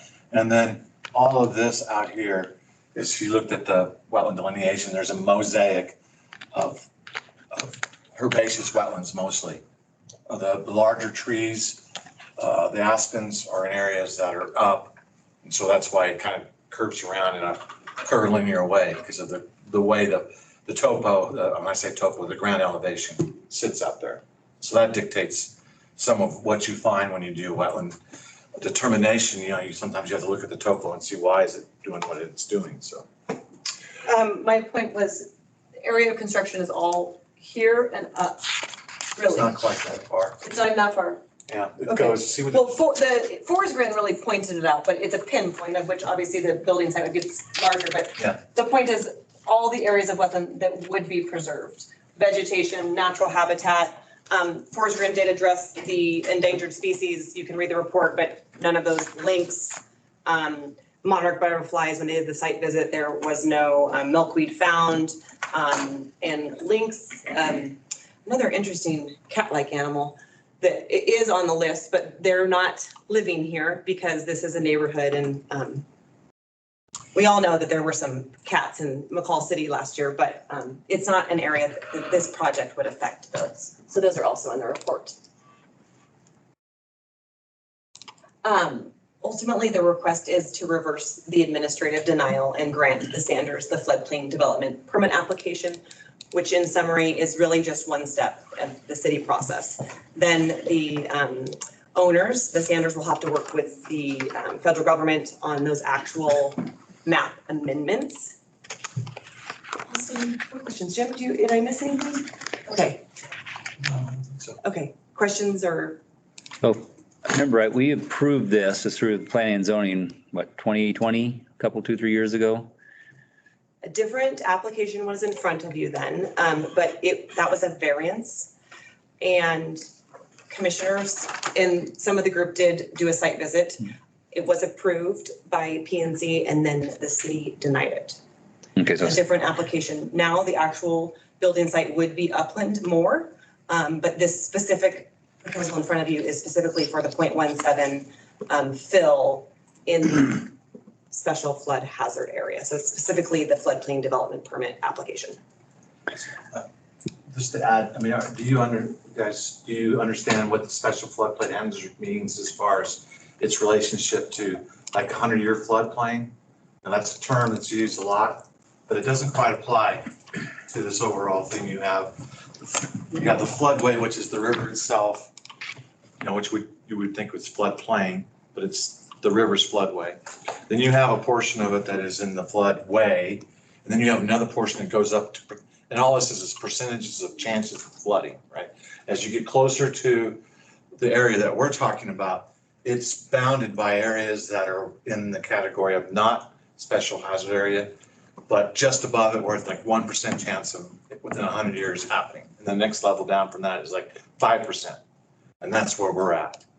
So that's what FEMA looks at. But the only reason you're asking to fill wetlands is so that you remove the house from that area. Because now it's 1 or 2 feet higher and it's out of the floodplain or whichever description you want to The use. discussion here is about the floodplain, not the wetlands, but yeah. Right. At the end of the day, permitted to do 1.5 acres of wetland fills. 0.15. 0.15. What's the reason the city council denied it? The variance? Yeah. I wasn't there. Jim, do you have a response to the city council? It was a request for variance. It was approved by this body here, but it was denied by the city. Well, yeah, what was This application was submitted and things were working through the city's process. And then we had plans and everything set to kind of thought we were all on the same page. And the planner at that time found this code variance between what we were following and then the special, what was it called? The Rivers and Barns code, where it has one sentence that says something. And it was chosen by the staff that was a greater impact. They take the worst of the two cases, which was that. And by the time we got to the council, for various reasons, that was one of them, but not all of them. There was other reasons that were specifically related to the FEMA map or. And you're saying that the ordinance in effect with the city council that they used to deny this was something that they had written in their. Well, that's the problem. There's two lines. One is very clear about what's doing, and then you have a Rivers and Byron, and he can probably answer it better, so. All right, so the variance standards, one of which is that it shall be the minimum necessary to develop the site. The site has roughly a 6,400 square foot buildable pad between the 50-foot shoreline setback and all the setbacks. The city council determined that that was an adequately sized pad site to build upon without having to get a variance and encroach into the 50-foot shoreline setback. This is not a reconsideration of that, though. It's kind of, you know, that was a variance application.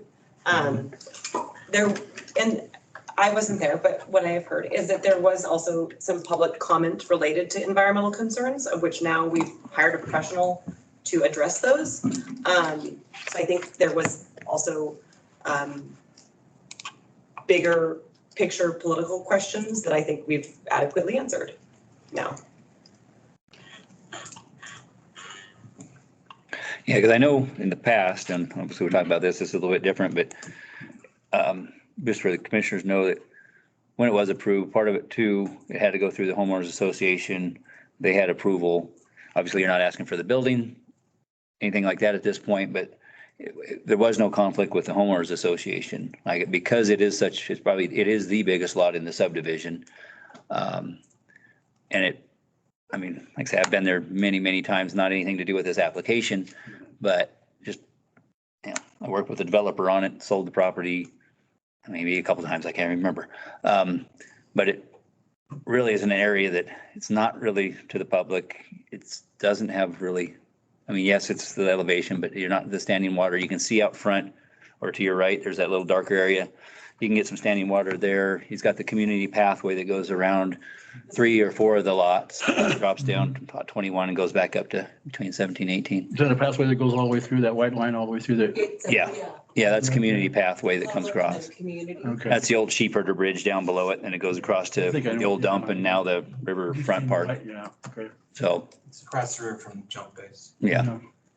And so, I mean, I know other commissioners did a site visit to see the elevations and stuff up, and it's a little tricky without seeing it.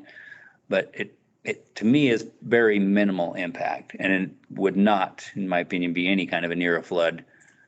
I mean, I think you could blow the whole dam and you're not gonna have enough water to get up to that point. Just my opinion. That we have the standard, but we control the dam. Yeah. So. But, you know, It is still a standard, but yeah, and if you look at it, I mean, the whole neighborhood is, they're beautiful riverfront homes, and this is a beautiful lot.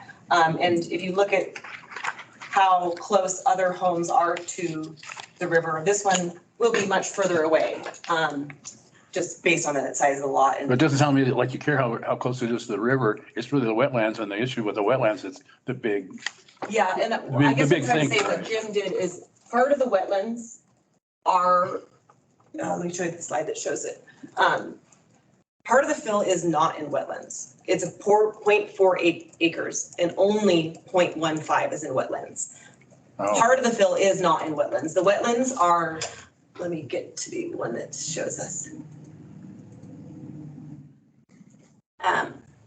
Only the dark green is wetlands. On both sides. Correct. Of the blue area, right? Yeah, this is still fill, but not in wetlands. Is that right, Jim? It's still filled, but there's a portion that you can't see underneath the screening. Yeah, fill in wetlands See this is line right only here? dark green. See this line behind here? It's kind of shaded out, but it goes like that. So it's this little piece, this little sliver right here that's being impacted. And then the middle part is upland. It's not wetlands. It's not wetlands. And so we just tried to consolidate and take just the smallest part as we could to consolidate this pad to allow for, you know, a structure far enough off the road, because that was one of the things the neighbors said. We don't want to have to look down the road and have a structure that's right in the eyesight of that. They're proposing, you know, could be a garage or something in that area. So we needed additional area to the east, which is mostly upland. So I think part of what today is describing that we have a process, there's a FEMA process that's standardized. We're asking for the city to allow us to proceed with that because we have to request them to do it and they have to grant it, and they've chosen not to. The second part of this is because of the ordinance, there's this one line that causes conflict, in addition to what Brian said. And that's kind of where we're at. We're stuck between this two lines. What do you, in a case like this, you recommend it to, we approved it here, you recommend it to the city council for a change or? So Well, I mean, denial, Can I push pause for just a second? So I think procedurally, we need to think about how we're approaching this. And we kind of dove into the appellant's testimony, but this is supposed to be conducted as a public hearing. And there's a specific set of rules under McCall City Code 31504. And we're a little off of that. I don't think any harm has been done because we've been making a record, but I think a couple of things probably need to happen. The first is we need to vote to open the public hearing, and then include all of the information that's been presented by the appellant into the public record. And then the next step would be to allow Brian to present. He should have presented first, but in this case, we'll allow him to present as a rebuttal, and then we'll allow Amy another opportunity, and then Brian, and then if there's any members of the public that want to contribute, I think at that time, because we need to start to take the evidence in a way that we can build a record, and then we can do findings and conclusions according to our code. So before we get kind of too mixed up here, that would be my suggestion to bring a little order to chaos. we go back just to staff reports at this point and then do that, or did it blend in because we had So I think- discussions? Yeah, I think let's open the public hearing, right? And I mean, if you want to make a staff report, Brian, because what he submits is going to be evidence, right? And you are the judges, okay? And so your job is to evaluate the evidence presented. And primarily, we'll be receiving evidence from Brian and from the appellant, and likely from the public as well. And so let's bring a little bit of order to the chaos right now. Let's vote to open the public hearing. Let's take, Amy, are you done? I don't want to cut you off. Just one procedural question. In an appeal, does the appellant go first and then the city and then I go again? Yeah, well, Or does the city start in the appeal? So we've got 31504 says the conduct of the hearings. Okay. And it says, the chair shall call upon the administrator or staff to make a preliminary presentation of facts and recommend to the commission, including a summary of any comments or recommendations from other agencies. The chair shall invite the applicant to make a presentation or proposal to the commission, and then every document is a part of the record. Okay. And then we just sort of, let's allow for some responses and rebuttals, allow the public to contribute, we'll close the public hearing, and then we can deliberate. And what I'm afraid that is happening is we're certainly a little bit off the rails in that order. It doesn't give me a lot of heartburn as long as we give everybody due process, which I think we'll do tonight. But I'm concerned that we're also intermingling some deliberation into the taking of evidence. So let's take the evidence and then close the hearing and then deliberate, and then we can decide what to do from there. Does that make sense? Well, since I had the applicant come up first, I think at this point we should go to Brian for his thing and then open up staff or public comment. I mean, it's just So my flipped recommendation. a little bit. Yeah, so since it's all going to be evidence, let's just vote to open the hearing now. Did we have a sign-in sheet, Meredith? Yeah. Okay, very good. We can move to accept all information that's been presented by the applicant to this point into the public record or into the record. And then let's let Brian do his staff report. And then if Amy'd like to make a rebuttal, that's great. If Brian feels like he wants to clear up a few things, that's fine. And then, Amy, if you want a final word, I'm okay with that. Thank you. And then open it to the public, let the public, present their testimony. Let's then close the public, let's give the applicant an opportunity to respond to the public comment, if any. And then let's close that hearing and then deliberate.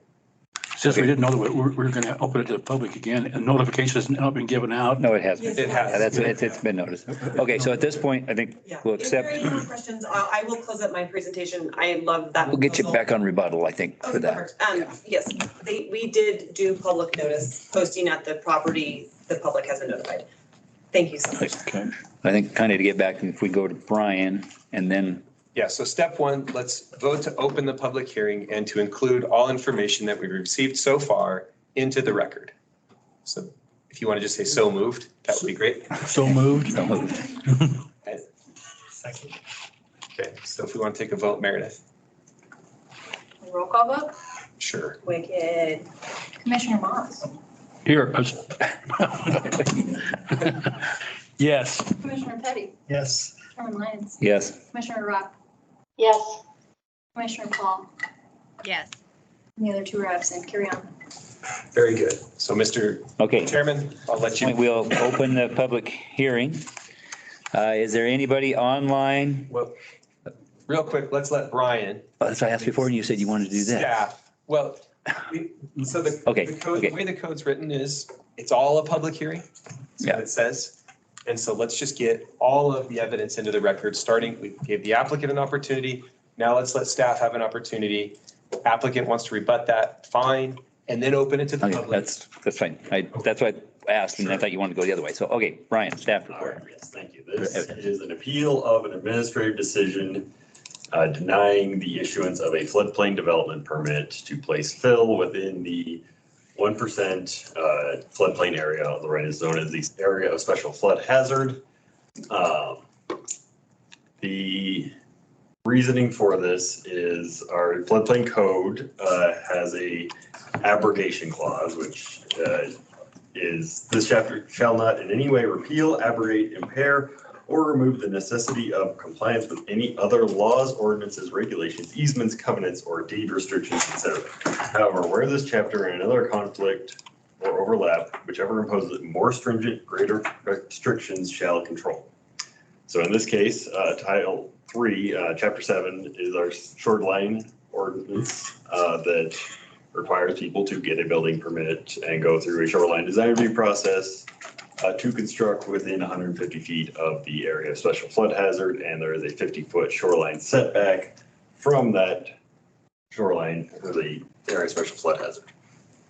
This applicant is requesting to place fill within the 1% floodplain, which is obviously less than 50 feet away. And in order to do that, they have to show that they're not doing harm. And harm is very clearly defined in City Code 3.7.032 to include, among other things, the filling of lake bottoms or wetlands, which they are unequivocally doing. And then excessive clearing of natural vegetation and change of natural landforms within the building or area between the rural shore contour or high water mark and the 50-foot building setback. Since they have not included what sort of building they would like to do and are just purely placing fill, any placement of fill or modification of natural vegetation would be excessive because they're not proposing to construct development. That's the extent of the reasoning. Stand for any questions. I think at this point, we're not supposed to do questions, or are we? You can ask him Okay. some questions. Yeah. I'm sure we have the full staff. Let's just not deliberate, right? But if you have questions about what Brian said, you want him to clarify, this is a good time. So the fact that they didn't have a building permit, they did this, made it go that way, or if they would have had it. Not done anything, to be clear. No action has been taken at this point. They are requesting approval to do so. To do fill and allow without a building permit. Right. Or any design at all. Et cetera, without. And that's probably what it's, okay, I get it. And with them now apparently filing for a building permit, is this something that needs to be delayed because of that's going to change anything? Or I mean, I guess that's deliberation. So But we would not issue the building permit without an approval. without this, so you can't get that. Okay. Yeah. We generally only issue a building permit with a building. You quoted section 37.023, but I think Amy had another section in her presentation. Is that correct? Or did I miss that?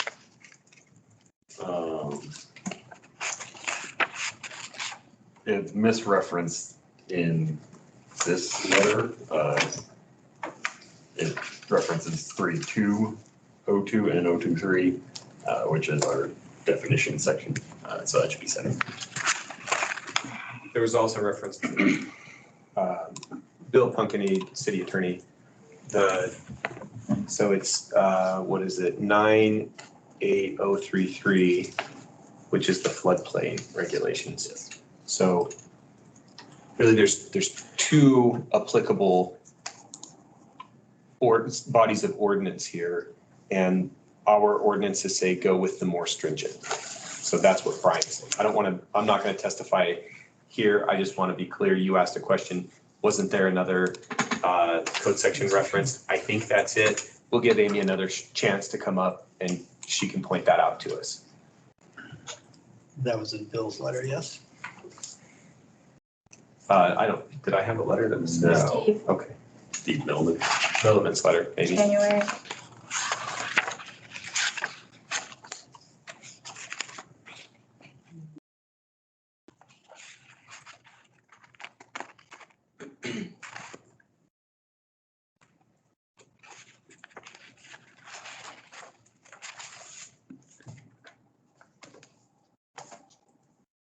Any other questions for Brian at this point? Morgan, there is no real building thing. I don't know if there's anything you have to add on this. I don't have anything to Yeah, I didn't add think it got to you. Brian's our flood Yeah. manager. I didn't think it got to you quite yet, so I just wanted to check, make sure there was nothing we're missing. Okay. At this point, and I think we'll open it up to public hearing. Well, open it, reopen it. Back to anybody online or on the phone that wishes to comment regarding this application. Again, if you're on the phone, you may need to hit *6 to unmute yourself. As long as she identifies herself as the property owner. Hi, my name is Cindy. I'm sorry, we're just waiting for online. Okay. I haven't opened it up to, yeah, give me just a second. So, again, anybody online or on the phone wishes to comment regarding this application? Okay, now anybody here wishes to comment, so. Thank you so much. My name is Cindy Sanders. I am the joint property owner along with my husband. So I just wanted to clarify quickly because I think it's of your best interest to know that, yes, we have already gone through this entire process. We did have a field trip out to this beautiful piece of property that we've owned for 10 years now. The difference between what we came to you with in the first time that we came before you was that, yes, the first time we did have our plans, everything was ready to go.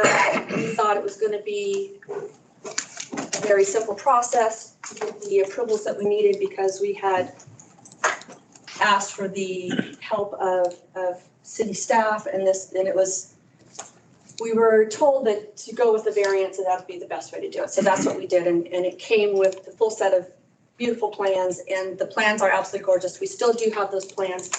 The issue as the homeowner with having a 6,000 square foot building envelope is that the HOA requires a 3,800 square foot minimum home to be built in addition to, with a garage in addition to. It'd be very difficult to do on a 6,000 square foot building footprint because it would put you up right next to the road, which would be inconsistent with the other beautiful homes that are built on the river parcels that are in Rivers Crossing. So that's really the difference that I wanted you to be able to realize is that the first time we came to you was with a variance.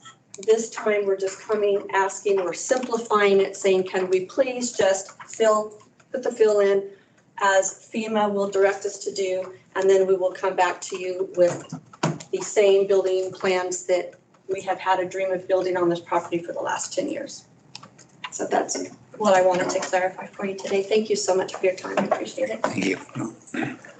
Is there anybody else here in the audience that wishes to comment regarding this application? I'll go again. Yeah, we'll be rebuttal. Yeah. So, okay. Last call for anybody online or on the phone to comment. Right, with that, we'll close the public hearing. No, let's not close the public hearing. Let's let Amy rebut and respond and get that on the record. We want that on the record. Okay. Public hearing versus public testimony. Public comment. Right. Okay, well, close the Yep. public, have it, Yeah, close public comment. close public comment. Yes. That's fine. Okay, Elaine, if you'd like to. Thank you. I would just love to answer that question. Chairman Lyons and Commissioners, it's a very, can I use that? Thanks, Brett.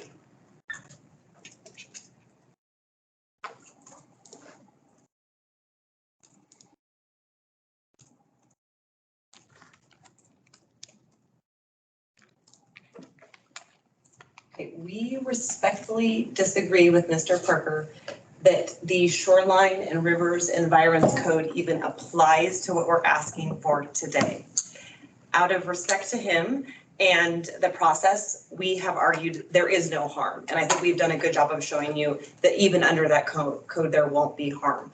But we don't believe that code section applies right now. It will apply eventually when a building permit for a structure happens. We believe that the body of law that really applies is the Title IX, Chapter 8. That's the Floodplain Development Permit Code, Flood Control Regulations. It's 98042. That's where the city administrator is tasked with considering these. And it's specifically because we are not asking to build or fill in a floodway. That's the Payette River. We are asking to fill only in the special flood hazard area. It's super technical and everyone's eyes glaze over when we do this. And so we have gone through the analysis that there isn't harm and disagree with the summary assessment that any fill in the special flood hazard area would cause harm because we have a biologist that says endangered species, wildlife habitat, floodplains, wetlands, preservations of important species will be preserved. So I would ask that you really look at that. And I summarized it as far as the actual harm analysis. And I agree with the definition of harm. It is clearly defined in the code, and this is what it is. And I went through the definition. It's in 37023. And then I directed you to the Forest Glen report. Ultimately, McCall City Code is very interesting, and you have a process to allow for a development in the special flood hazard area, and that's exactly what we're trying to do. And it allows you as the city to grant that process conditioned on ultimately the federal government also having an eye on that process. So it's a dual, there is a lot of checks and balances is what I'm trying to say. The process is very clear. You have a chapter about how to build in this special floodplain hazard area. Those would be construction techniques of which when the applicant is ready to build a home, they would have to have certain types of standards as far as 2 feet above the surface of the ground and those types of things so that if that 100-year flood did happen, this would be a safe area. The actual, I think that it's actually pretty straightforward when you look at harm because the area is so far away from the river. I would leave you with just one last comment.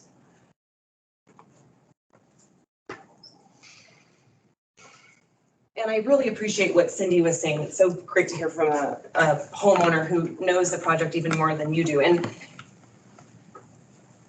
this is a beautiful riverfront neighborhood of which the homes are not built very close to Morgan Drive. If the homeowner were required to go further upland, the HOA guidelines wouldn't let them build a 3,800 square foot. Is that what you said? That's a minimum requirement of 3,800 square feet. And so setbacks and all those types of things. So this would really bring the home in line with where other folks have built their homes. Other folks' homes are much closer to the river. And the wetlands, it's such a small portion of it. The entire property has 2.7 acres of wetlands. It's beautiful, really amazing habitats and areas there. This is asking to fill 0.17 of them. thank you so much. I appreciate it. We're just asking that this commission actually make a decision to reverse the administrative denial and grant the Sanders floodplain application. Thank you. Can we have questions? Yeah, do you have questions for her? Now, Okay. Amy, I'm looking at a slide that shows the buildable envelope. Brian, I don't know if you can find that. But both houses on either side are clearly close to the 50-foot setback from the road. The only reason this house is further out in the wetlands is it appears that there's another building in the way. Right there. A garage? That's a big garage. Well, so this is a little, this is from the variance application, and it is still included in the materials. Because we're having to come upland, I actually think it will get smaller. Is that true? Ryan may help me out, but I think that's the area that's buildable, the buildable area. Oh, the red is just The building envelope. the building envelope. Yeah.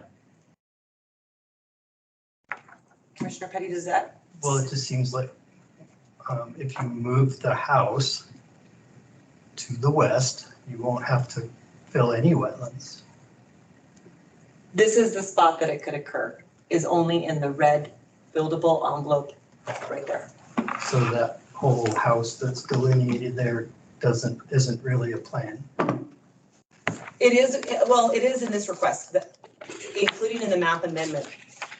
The house, I think, is actually further upland a little than it was in this application. Is that right, Cindy? That's correct. But that house cannot fit in that red buildable envelope. Is the problem. Mr. Chairman, can I ask a question? Yes. Amy, just to be clear, the house is not at issue in your current application or appeal, is that correct? It's not, and it's so hard to think in just a box because that everyone wants to ask that question. We get ahead of ourselves in all sorts of different contexts. The application is for fill.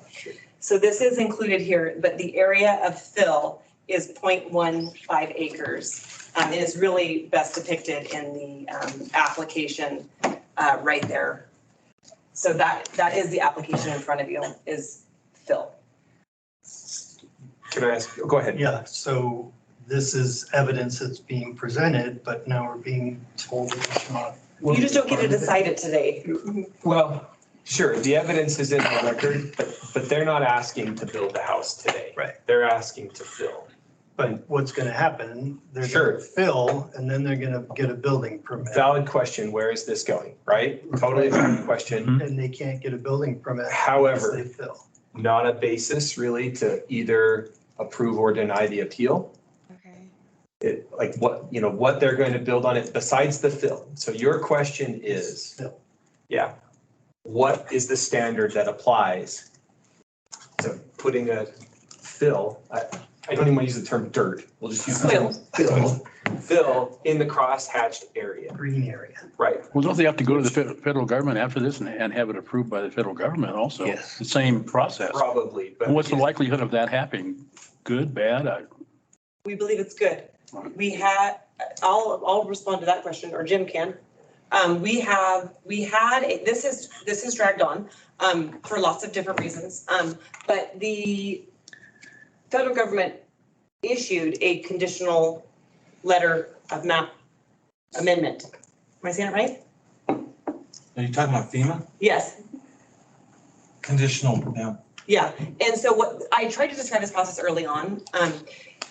The federal government requires basically the city administrator to sign a document that would allow a conditional map amendment. The federal government would look at it, they've already considered.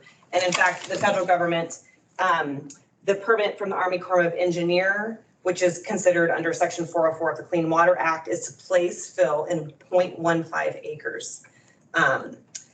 The permit is called a nationwide permit and authorizes only activities with no more than minimal individual and cumulative adverse environmental effects. It's a federal government regulation, then you fill, and then you actually ask for the map amendment. all that comes in front of the city administrator is actually just a form that we ask the city administrator to fill out. So you don't have to have both of them before you fill. You can have the city approval and then make the fill and then apply for the federal government approval as far as the map. The map amendment, The yes. map amendments. Mr. Chairman, if I may, so whether or not the federal government's going to approve whatever it is that they need to do, again, isn't really relevant to our determination, which is what's the standard applicable to this and have they met it?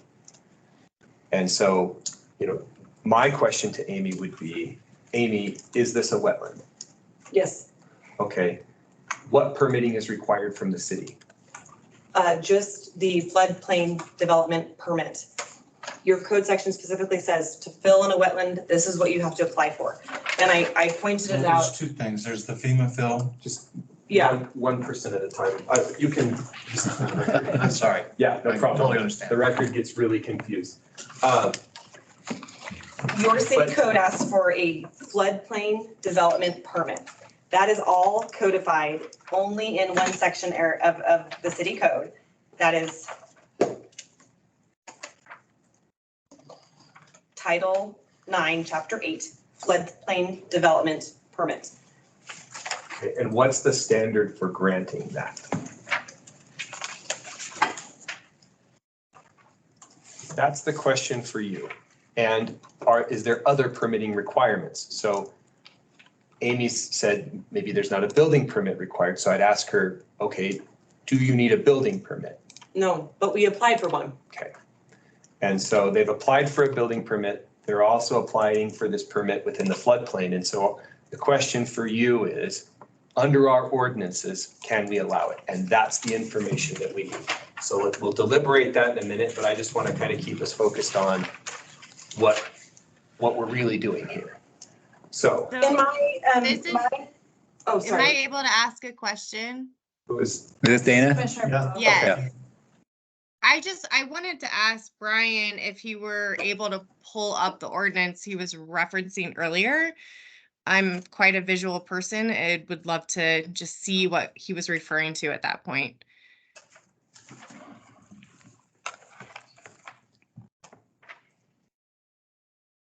Are we looking for the definition of harm or are we looking for the flood? Definition of harm where you refer to no wetlands.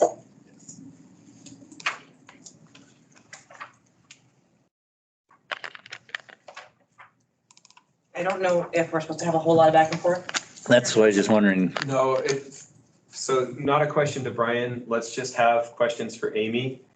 And follow up with that. And then if you wanted to ask a question to Brian, now's the time, or that would be the time after Amy has a chance. So Amy, what else? Any other questions for Amy?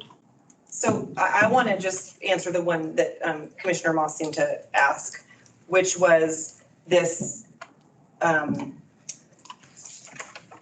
what code sections apply? And there is a letter of map amendment code section. And it specifically says that the city administrator is required to advise the property owner of the option to apply for a letter of map amendment from FEMA. That's exactly what we've done. So we have attempted to try to follow the code section to a T so that we are following that precise code section just for this fill project. And those are all in Chapter 9, Title 9, Chapter 8. The floodplain ordinance is 98043. And if my PowerPoint presentation is made part of the record, I'd also make that request. I did send it to Mr. Parker, so I'd ask that that be part of the record because that goes through the 98043 requirements of a floodplain permit. I went through them kind of quickly because I believe Mr. Parker agrees that we've complied with that. Those were a plat plan drawn to scale. We did that showing where the floodplain is, the current delineation of that project, the base flood elevation provided. So it's really kind of a non-issue because I think he agrees that we've done that. It's really the second area, which is the River and Environs Act, that we disagree that it even applies. But we argued in abundance of caution that we are not going to do any harm. So we showed both of those sections and just council, we don't think the second one applies, but we just wanted to get on that harm to show that there haven't been environmental impacts or those types of So things. what you're saying is, it doesn't really matter what the federal government does in this situation. You pretty much got that one covered. You're looking for the variance in this particular issue. No, not variance. Am I going the wrong direction here? Not variance and appeal to the decision. We're just asking for a floodplain development permit. That is the application to fill 0.15 acres of wetlands. Okay. Yeah. So to summarize, in order to go through the FEMA process, we've done a very intensive hydraulic study of that area, and we know there's no effect with putting that limit fill in it, because they go through and model the whole thing by transects, much like what they've already done below the dam up until the bridge. So we know what that is, and there's no effect. So by placing that fill causes no effect in the floodplain. What we've gotten to the point, FEMA's seen this information and they agree. However, their process says we have to have a letter from the municipality or the governing agency that says we agree with them. You know, we support this application. But until we get that, we have nothing. We can't do anything. FEMA will not go any further. So in order for us to finish this, we have to have some kind of. We have to have the application for floodplain development permit. That's the process, to have the city say, sure, FEMA, let them. And so we're at this kind of area where there's a disagreement. So. All right. Commissioners, any other questions for Amy or Jim? At this point? Thank you very much. Okay, great, thank you. All right. Would you mind if I asked Brian a few questions? As part of the board? Yeah. Okay, so Brian, can you walk us through what applicable sections apply, what sections of the code apply to the requested permit? And how you drew those conclusions? You put the ordinances on the screen and walk us through step by step, so we can see the basis for your determination. Okay. So, Title 9, Chapter 8 is our floodplain development ordinance. 9.8.035 is the clause that says where our floodplain ordinance and other sections of McCall City Code overlap, the more stringent and greater restrictions shall control, which opens us into. So why is there overlap? Because the Chapter 8, the floodplain ordinance allows for development within the floodplain, area special flood hazard. But Title 3 does not. Chapter 7, the shoreline code. What does Title 3 apply to, right? So Title 3, Chapter 7.02 is our shoreline river environment zone, which establishes a 150-foot overlay along the ordinary away from the water pool shore contour or high water mark, and then some other stuff, explicitly including the North Fork of the Payette River, which in the requirements for development along the Payette River is identified, the high water mark is the area of special flood hazard. So this property is definitely within 150 feet of the area of special flood hazard along the North Fork of the Payette River. Therefore, Chapter 7.022 of Title 3 does apply. Then. Can I ask a follow-up question on that?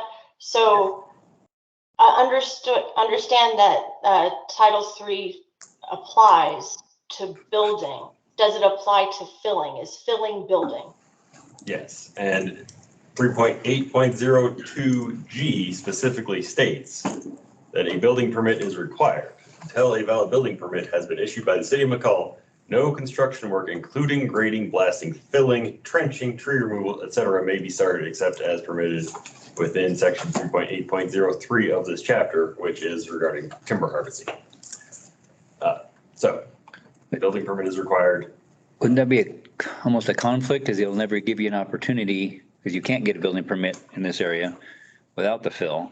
Right. That's impossible. The point of the variance application. The other one saying that you could do it and put fill in, isn't there a conflict there within the code itself? And that Yeah, sounds like it. Because There it's is not a giving you an conflict. opportunity. There is a conflict. This is Michelle Grunewald, Community and Economic Development Director. And basically the conflict between this code and the other code section was brought up during the city council public hearing when the variance went in front of them. And ultimately, the city of McCall has a stricter development standard than that of this other section. And that was, I think, intentional. And so some of their discussions and ultimately why I think they denied it was led back to the fact that this was a more restrictive standard. But if we have it in the And code. so this is the local ordinance that's more restrictive than the federal standard. But not in the federal one, the one that said you have to apply to be able to put fill into that area in any kind of wetland. But you have to have a building code or permit before you can do that. I mean, so you can't apply for that, so why is it even in the code? You can't apply for the federal one, is that what you're saying? Well, you can't apply to fill in a wetland. The building permit says you can't do it. I mean, it seems like you can't even do that portion of it at all. In order to get to the federal government. Because you don't, not even. Well, and I think what happened is the city of McCall had this more restrictive shoreline code, and then basically the wetland language is pretty boilerplate, so that was sort of recommended language. But ultimately, I think the intent was that there was a more strict standard as not to allow filling within some of these areas as defined by McCall City Code. So that portion of the code should not be there. The floodplain Yeah. ordinance is a fairly standardized document provided by FEMA that allows for. Fill. No, it allows for lower cost flood insurance for homes that are within the floodplain. If we have this code in effect and manage it effectively.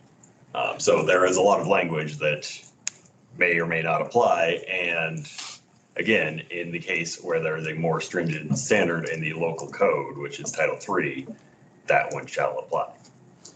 And one question I kind of missed on here, but you mentioned 150 feet from whatever the high water mark. Is that just property in general or 150 feet to where you are requesting to do the fill? So that is establishing the overlay zone, the shoreline river environment zone. It's 150 feet from the high water mark, which as established is the area of special flood hazard along the north fork of the Bay River. And that's for all buildings. This piece would be farther than the 150, or not the property, but I believe where they're asking to do the fill is farther than 150 feet from the high water mark. The river, but not the high the water. river, the high water mark defined in 3.7023 B2. Do we have a map showing the high water mark and that it's 150 feet away? The plans accurately identify the water pool shore contours and high water marks, which in the case of the river environs shall mean the limits of the area of special flood hazard. So, then the north fork of the river, the area of special flood hazard is effectively the high water mark for the purposes of establishing the 150-foot overlay zone and the 50-foot shoreline buffer. Okay.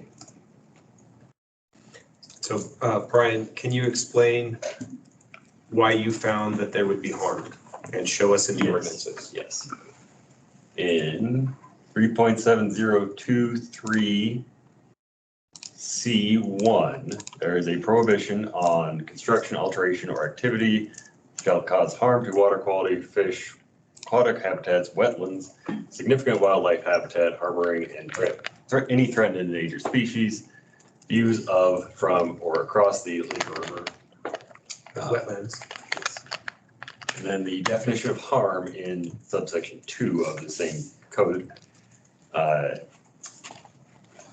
includes excessive clearing of natural vegetation, which again, they are not applying for a building permit to construct a structure or develop the site in any form other than filling the site. So it is difficult to see any reality that excessive does not leave it as is. And then again, they are filling or dredging the lake bottoms or wetlands. They are filling wetlands. Their proposal. So those two reasons, they are harming the shoreline zone, and therefore no construction shall occur and no building permit can be issued. Commissioners, any questions for Brian? Oh, go ahead. It's not a question, really. So- We'll wait till deliberate. Correct. Okay, so commissioners, my next recommendation would be you allow the appellant one last time to respond to anything that's been said. And then I've got a few questions for you before we close, because I think we need to make the record on a few things. And then we close and then we deliberate. Jim, do you want to comment anything further or respond to anything further? Or Amy. All right, I said Amy, Oh, I'm sorry. Sorry, I didn't say that though, I guess. So I think I've said it a couple times, related to the legal issues on appeal, and this is in our notice of appeal, April 10th, 2023 letter, as well as an email in the record from Steve Hillman from January of 2023. And then also my slideshow. I'd like my slideshow to be part of the record. So, Mr. Chairman, would you please include the slideshow as part of the record? Yes, the slideshow will be included as part of the record. So there has been a lot of questions about competing and conflicting code sections, and it is confusing. If you read 32023, which is the Shoreline and River Environs Code, and you also read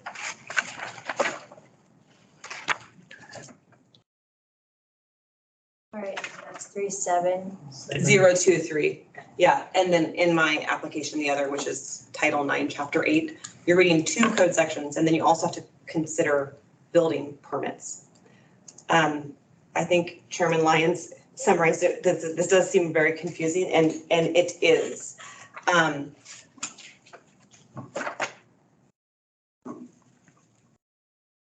Even if the more restrictive code section does apply, it seems completely arbitrary and capricious to imagine that these folks cannot develop within 50 feet of the special flood hazard area, which is a lot of their property. And so you do have to consider those kind of standards on an issue on appeal, which Mr. Parker has looked at very thoughtfully, obviously, but we have shown that the code sections, if they are read in isolation, really start to not make any sense.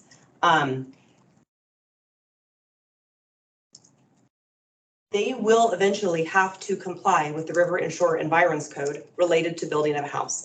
They can't get there if they don't fill the wetlands in order with 0.15 acres of fill in order to go get a FEMA map revision to do this.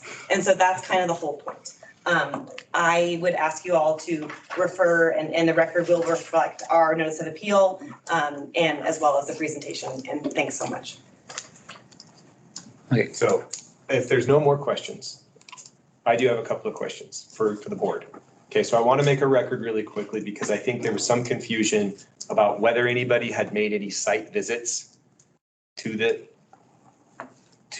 location. So let's make a clear record.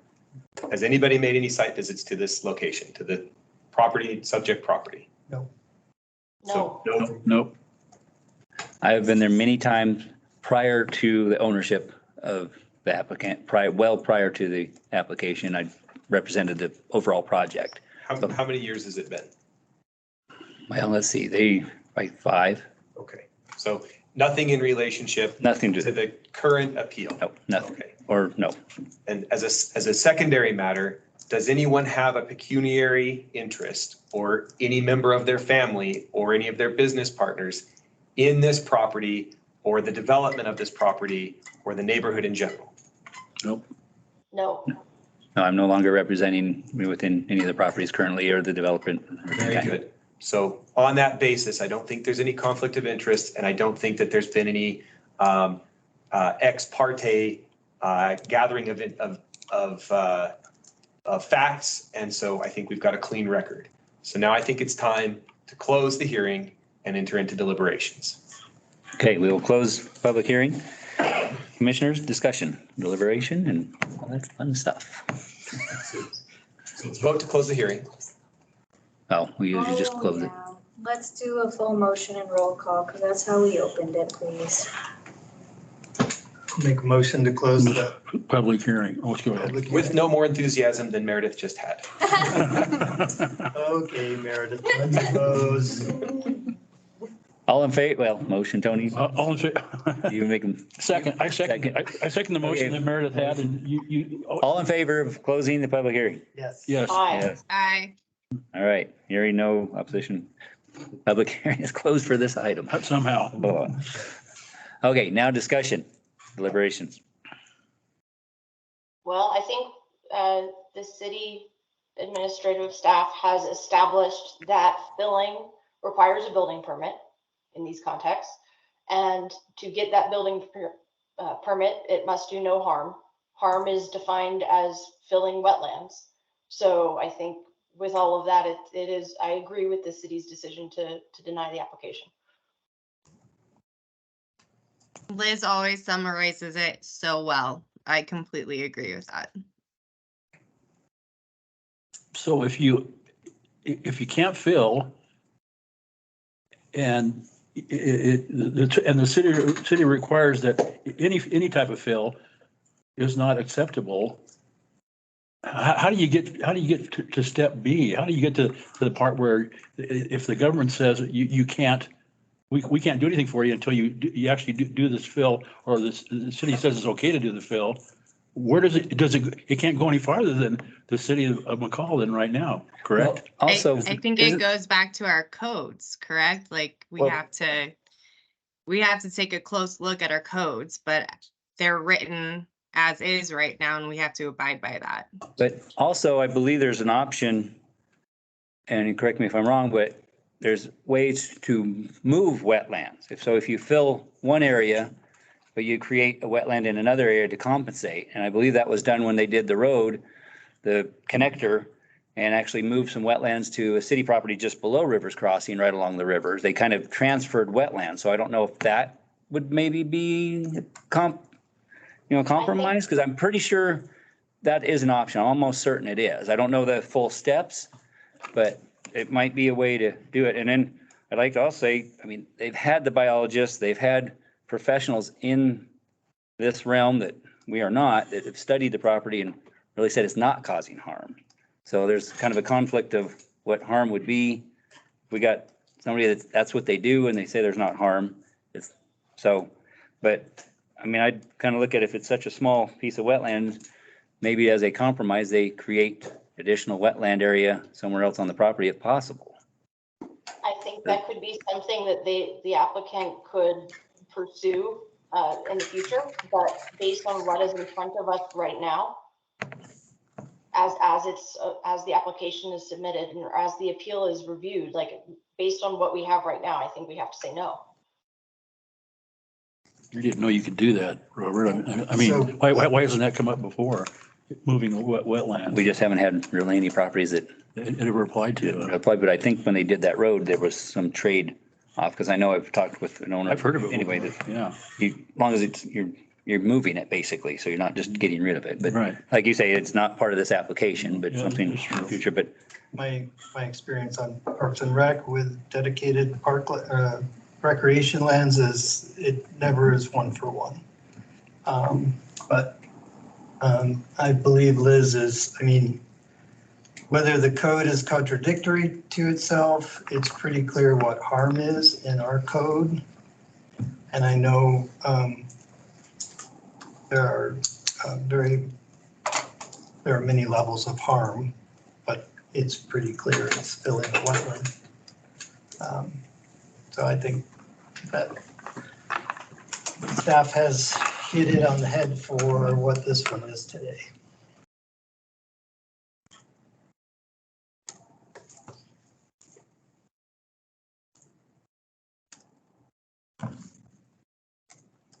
again, I see things a little bit differently, but we all do.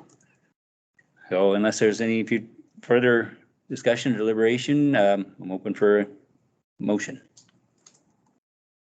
So I would recommend that whatever the motion is, that you direct staff to draft findings and conclusions on the basis of today's hearing, that you can then review at the next hearing or the next meeting and adopt.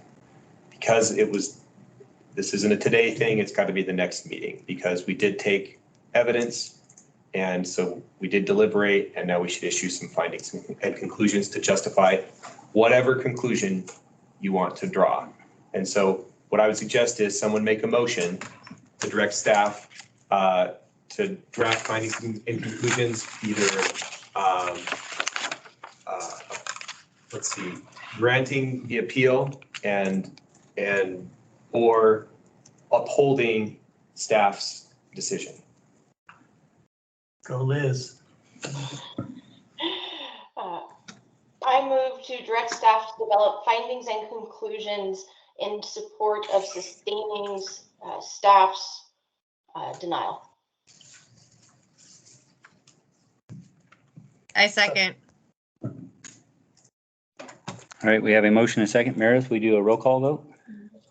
Commissioner Rock, Aye. Commissioner Pa, Aye. Commissioner Moss, Aye. Commissioner Petty, Aye. Commissioner Lyons. No. All right, the motion is carried. All right, now we have another appeal on AA 23-12 at 200 Lenora Street for the Lake Shore Board Shop. I am not sure who we have here. Cade has. How's it going? Based on the procedure that was brought up earlier, should. Yeah, we probably, Yeah, so Brian actually, yeah, so we're Yeah. separate, that's right, because we're doing the opposite we normally do. So Brian. it's an appeal, we probably. Appeal, yeah, it's different from our normal. Okay, so if it's noticed as a public hearing, maybe we ought to open the public hearing and then recognize Brian. Make a motion to open the public hearing. Second. All in favor? We'll just do voice. Aye. Aye. Okay, and the public hearing is open. Brian? All right, yes, thank you. This is an appeal of the denial of administrative approval, application 2312 for siding and finish changes to an existing commercial building. The applicant installed water skis along the mansard roof of the old McCall Pet Outfitters building at 200 East Lenora Street. Our code requires that materials be generally natural or natural appearance, which the water skis are unaltered and do not appear to be natural. Exterior, the colors are not natural earth tones. They are more than 2 brightly contrasting colors, none of which are accentuating the building entrance, which is a requirement. I'm a little concerned about the snow country design and pedestrian friendliness of that snow and ice is going to build up between the old cedar shake roof and the new water skis. And those are going to loosen up and start falling off, which is a danger. And then harshly contrasting color combinations, brilliant, luminescent, or day glow colors are prohibited on exterior finishes, which the water skis are definitely all of those things. With that, I'll stand for any questions.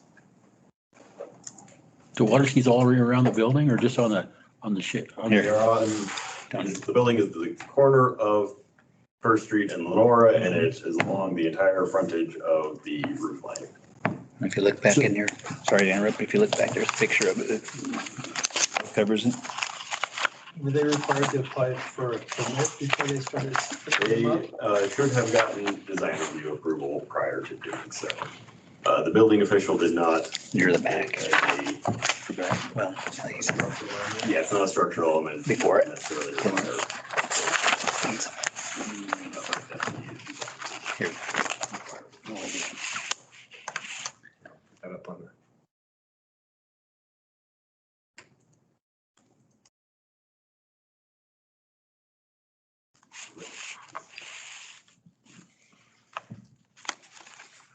It looks interesting.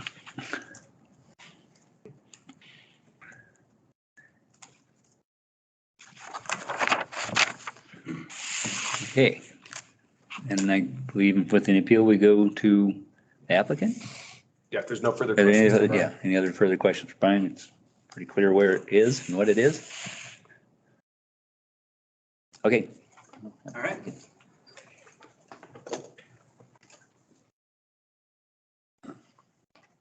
Kate Huskinson, I don't know all the procedures here. It's my first time at a meeting like this. Brian's exactly right. That's how things transpired. I stepped in it, did this without permission. I should have asked for permission. And I'm not even here to necessarily appeal his interpretation of the code, because obviously the colors are contrasting and there are some bright colors. The reason why I appealed, and originally I was asking if there was any opportunity for variance, so maybe that's a better way of putting it, is I truly believe that as I read through like the downtown, what's it called? The downtown, I have it right here. The downtown master plan, as well as some of the design guide from 2006. A lot of the overarching spirit of what was being talked about was making the downtown McCall unique, having unique shopping experiences, reflecting kind of the recreation around the town with the lake, the mountains, what people come into the valley for. When we took over the building, we made some updates on the inside. We painted. We did some updates to the outside, painting these things. And we wanted to really reflect what McCall is.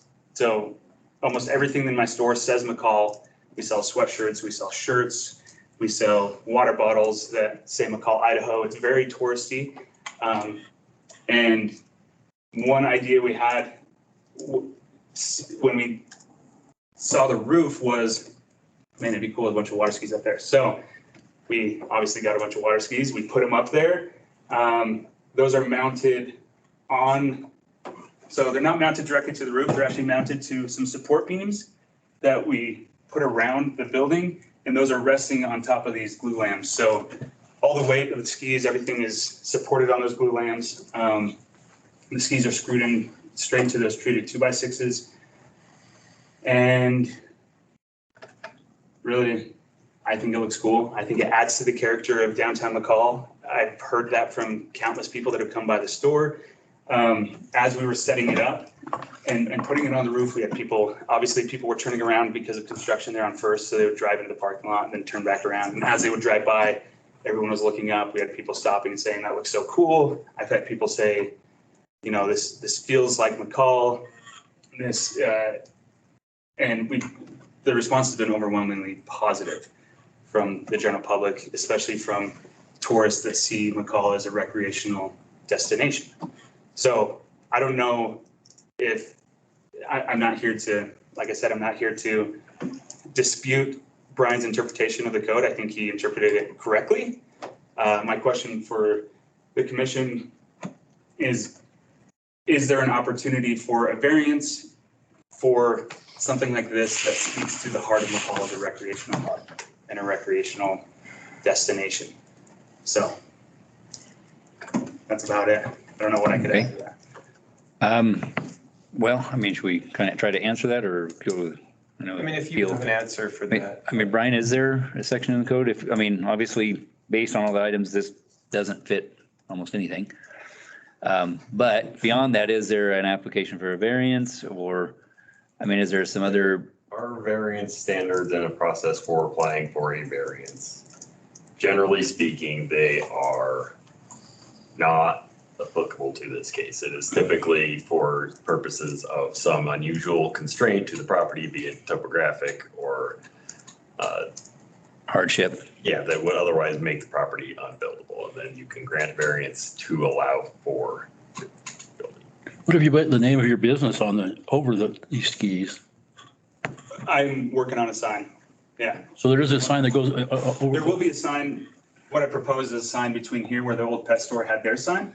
I'm working with Meredith on that, in the process of that. I was thinking something larger that covered up a lot of the variants in the colors and everything else, something that would go the length of the building practically. Oh, okay. Would you need a design review for that? Yeah. Yes, it would need a sign permit and. Might give you another sign opportunity. Standards and amount of square footage that would be allowed.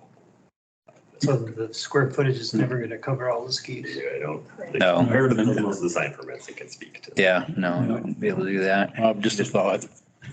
So I'm curious about the safety component, like Yes. how they're actually attached to the roof. I was concerned when I heard Brian say, I'm worried about, ice and buildup.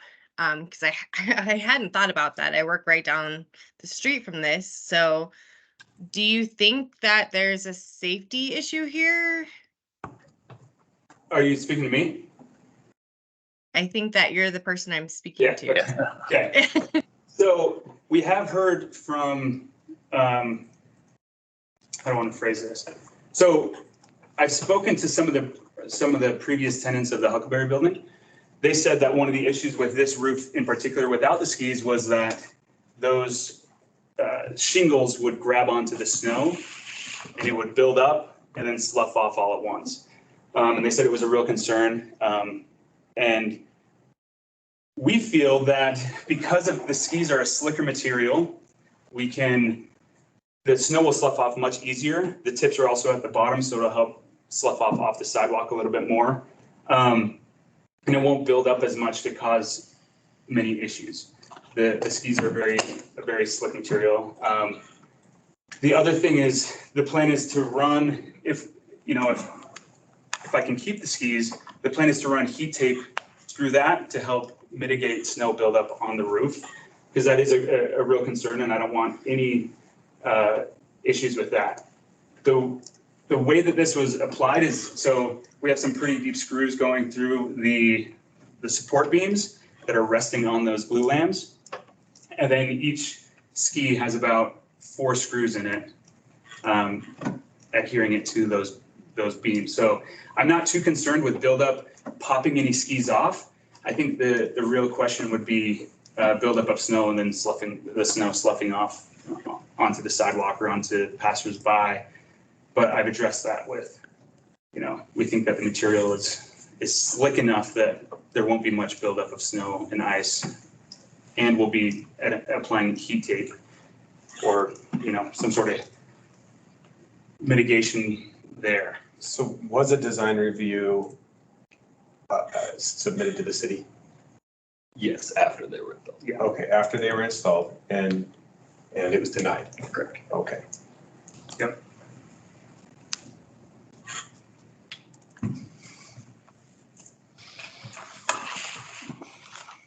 Chairman Lyons, I don't know if it's relevant to the safety question, but water skis are not a tested and classified roofing material, so I don't know that we can actually answer whether they're a safe roofing material. Yeah. So much as speculate. I'd be a little bit concerned on the top parts of them with the gaps that you'd have snow in behind them and then that would build up out and then be hanging up there. And then when that breaks free, it's, little bomb coming down on it. You screwed the 2x6s into the shingles, right? Mm-hmm. So there's another avenue for possible sloughing or the shingles going bad, because now they got holes in them all the way through to the probably the base roof. So another opportunity for a possible accident or possible deterioration, quicker deterioration. Yeah. One thing to address Commissioner Lyons' concern at the top with snow, one thing we're looking at is potentially, if we can keep the ski, I feel kind of like the design element of this is separate from the safety element. So if on the design side, it is approved that this is okay for downtown and it adds to the character of McCall, there are some mitigation things we can do for the snow. One thing we've talked about doing is putting, similar how there's flashing over the shingles up on the top, putting a layer of flashing that comes down over the tips of those skis so that snow can't get down behind them. I also think that it would add a nicer look where you won't see the ski tips up there. It'll be a nice clean line. And then you get the elements of the skis down below on the roof line. So that's one thing we're looking at. That's all kind of contingent on whether or not we can keep the skis in the first place. So. All right, any other questions for the applicant at this point? Okay, with that, we will open the public hearing. What, I think we did. Or open public comment. Public comment, correct. Sorry. Okay, you can have a seat and we'll bring you back up. So, okay, is there anybody online or on the phone that wish to comment regarding this application or this appeal? And you may need to hit *6 to unmute yourself.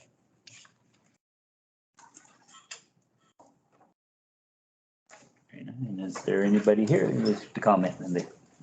Yes, you can come up there. Your name and address, please.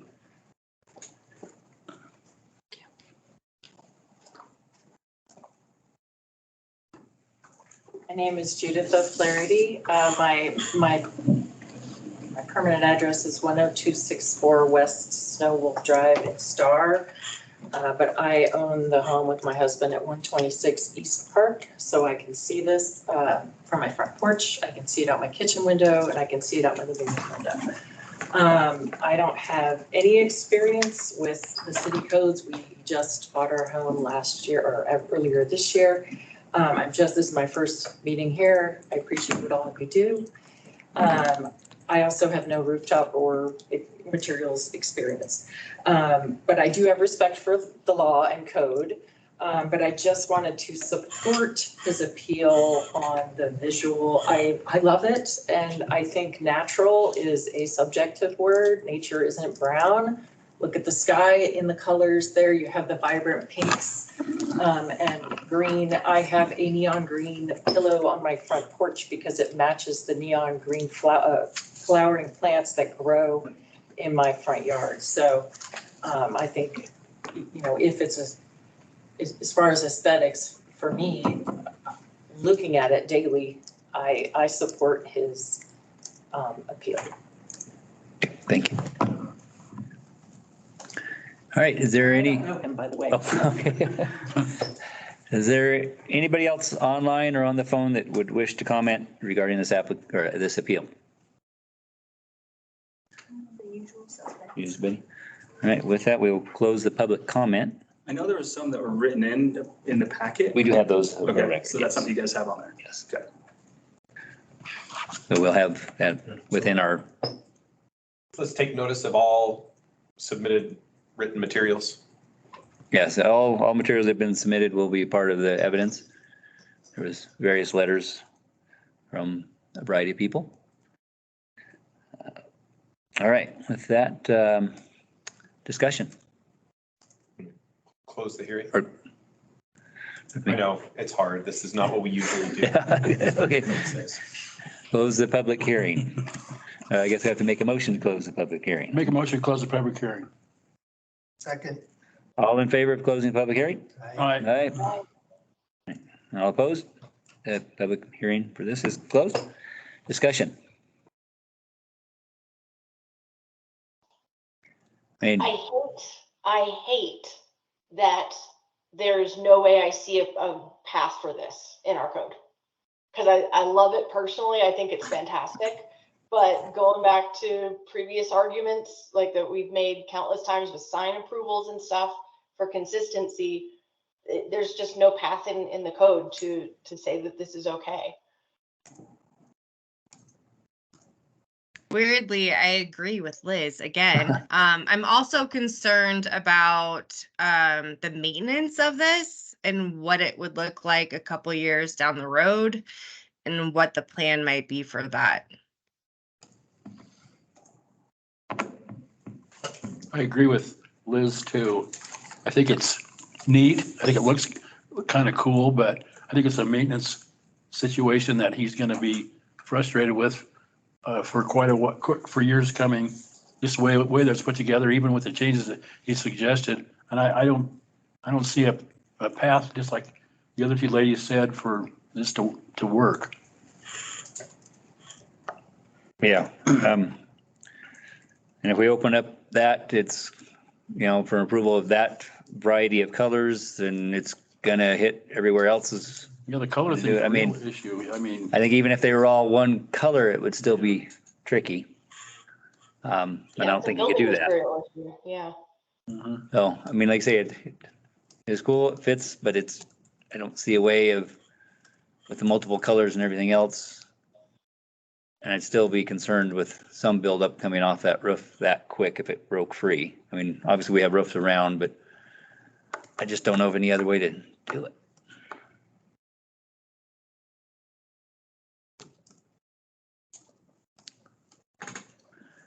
Unless there's other further just. Do you need a motion to include findings of facts and stuff? We, because this is an appeal, we do. Yeah. I'll make a motion to uphold the planning and zoning's denial with the request that they prepare findings of facts for consideration at the next meeting. Second. All right, we have a motion and a second. Meredith, you do a roll call? Commissioner Petty, Yes. Commissioner Moss, yes. Commissioner Lyons, Yes. Commissioner Paul, Yes. Commissioner Rock. Yep. All right, motion is carried. So, I'd say that gets maybe further with staff on other processes, but. Okay. Is there a chance for rebuttal or just to address some of the concerns? Well, so we closed the hearing. And so, I mean, the way it works is they got all the facts they felt like they needed from you. And then they deliberated and made a decision. Well, deliberated and then directed staff on what decision that they're likely to make at the next meeting. They'll review the written findings and then approve those or request additional changes at the next meeting. Okay. Yeah, so we're done. All right. I mean, I'm just the city attorney here, but everybody agrees this is cool. So I don't know. Maybe you have to take it down, right? You're gonna have to take it down, but probably if there's a way to work with city staff to think about a way you could do something cool that's not this, but similar. I don't know. Maybe a smaller version, something with signage, maybe, Right. there's maybe some other ways you can. But I would work with staff ahead of time before we. Some of the bright colors. 500 water skis on our. But just like, let's not get the cart before the horse, you know what I mean? Yeah. And because I don't think anybody disputes that it's cool. And yeah, man, the lake is a big part and water skiing on the lake is a big part of McCall and you sell McCall stuff and it kind of makes sense, but it's not consistent with our code. Yeah. So what can you do that would be consistent with our code? Because these are really smart, invested people, the city staff is, and maybe they can help you with that. Yeah. That's what I would suggest. You can always come back. Well, I don't know what the procedure is. I don't know if I can say much. We're kind of done. We got to move. Yeah, We we're got kinda other done. applicants here who we got to. Continue the conversation. With staff and Meredith and stuff, and they can help you move forward. Sounds good. Maybe another idea. Concept's good, so. Okay, with that, we're moving on to another appeal, AA 23-13 at 407 South Third, the Payette Lake Water and Sewer District. So with this, we'll go to. Move to open the public hearing and then. Just open that whole time, public comment. Okay. I make a motion to open the public hearing. Second. All right. All in favor? I got a motion to, and a second to open the public hearing. All in favor? Yes. Aye. Right. All right. Opposed? Now we have the public hearing open. Brian, All right, staff yes, report, thank you. This is staff a reasoning. denial or an appeal of a denial of another administrative approval application for a fence located at 407 South 3rd Street, which is along Highway 55, which is a scenic route. The property is in the community commercial zone, which our fencing code does not allow for fencing except to screen abutting residential properties and when approved by the administrator to provide security for hazardous materials or operations. The property in question is a residential use. There are no hazardous materials or operations that I know of. Therefore, I cannot issue a approval for the fence permit. And if I could, it would still be a blank wall along a scenic route street frontage. No landscaping has been, no landscape plan has been provided and no landscaping has been suggested at this point. And with that, I will stand for any questions.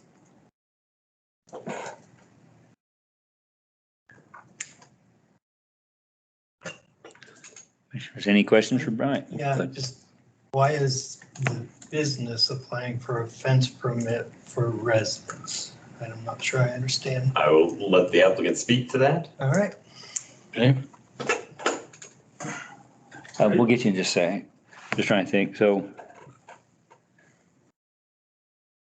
is there any setback changes or anything? I mean, as far as the fencing, would it change if there's any distance from the road? Because I know, I mean, they did the fencing for Franklin, not Franklin, but Builders Pro yes, Choice. That, you know, there was some. Do you consider that hazardous? I mean, that's just. I'm generally pretty flexible on what I will consider hazardous materials and operations.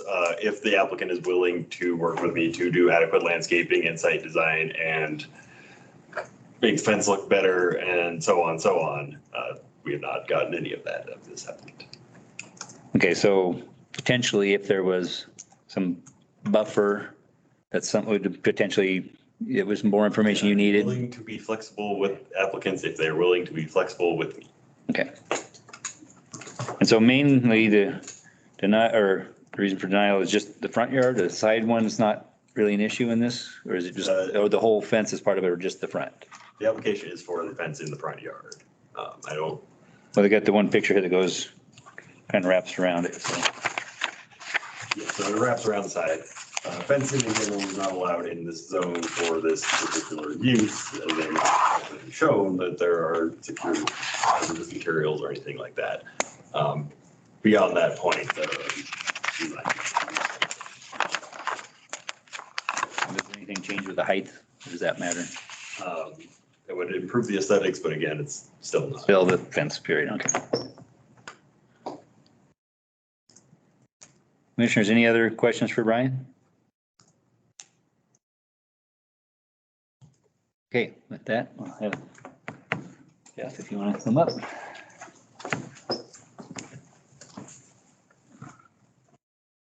Commissioners, my name is Jeff Bateman. I work for Fayette Lakes Water and Sewer District, 201 Jacob Street.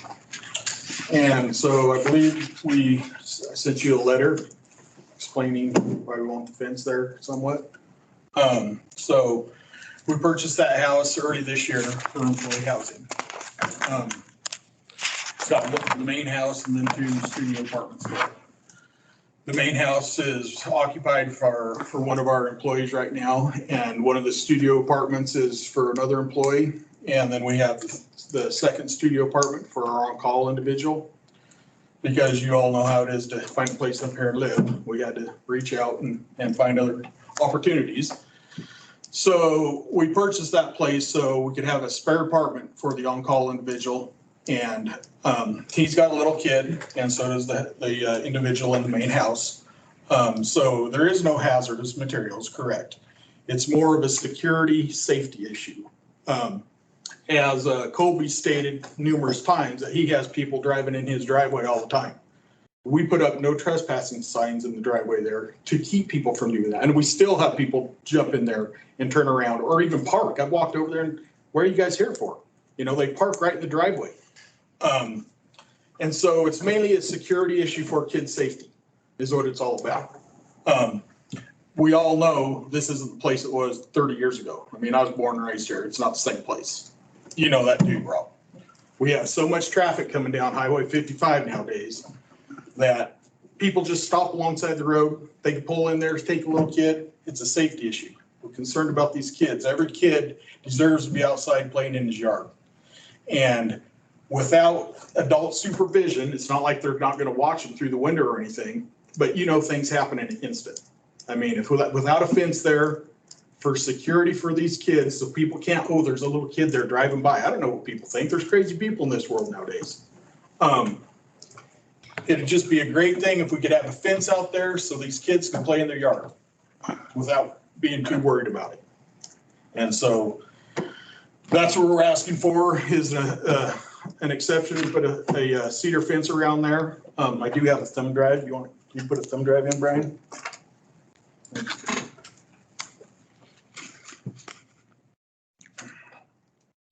Color, David, where's that? Where's that located? Like, Builder's Choice is like right here. So if you're going in down the stoplight, Builder's Choice, Bear Lot, and then. I'm with you, okay. So that's the first picture right there. Yeah. Or it's actually a little bit farther past Builder's Choice, I'm sorry. So what I'm proposing, that's your your pen. Yep. So I have no issues. So this is the north west corner, and this is the southwest corner. So I have no issues putting like a 2.5 foot berm there with some drain rock over it and some boulders for aesthetic pleasing. I have no problem doing that. And that fence would sit right here along the grass, back to this corner here and over here. So it's really not that much yard we're taking up, just someplace for the kids to play and feel a little secure. We would feel more secure having a fence, you know, just for the kids to be outside and play. I mean, that's all really what it's about is safety for the children. How tall is the fence? We're like a 6 foot fence. That way no cars can see you driving by. I mean, because I really don't, I mean, I don't know about you guys, but I don't want my kids playing outside with all these weirdos driving right by the road there. You go into the house for 5 minutes, grab something, all of a sudden what happens? I don't want that on my conscience.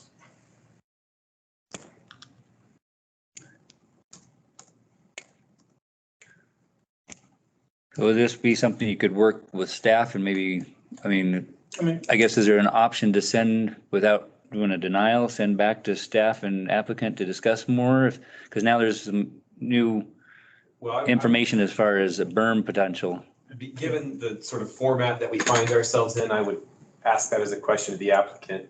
Like, is it the 6 foot cedar fence or nothing? Or are you willing to work with city staff on some sort of workable solution? Because sounds like to me, I heard Brian say, it's not that there's a fence, it's this fence. Is that? Yes. Okay. So. Well, I guess Brian said a chain link fence, but then I saw in the I did not say the literature, no, on the phone you did. It's okay though. That you can't have a chain link fence. And then if I look across the street to the west there for the phone company's yard, they've got a chain link fence with lathing in there and it looks like crap. I mean, a cedar fence, you can maintain it, you can stain it to make it look nice. Or berm with some nice drain rock on there and some other larger rocks. I think that looks pretty nice around here. And there's many places out here that have that type of landscaping. So back to the question, are you willing to work with staff on something that might be a workable solution, like independent of whether Brian said chain link or not? Is that something you'd be willing to do, or is it cedar fence with, I mean, did we submit a berm and that as well? No, that was not included. None of that was included. So I mean, and I don't say that to contradict you. I say that to say, well, it does kind of sound like you're willing to talk about landscaping. Yeah, and that's why we decided to put the berm in there. You know, I think that'd look nice too. Okay.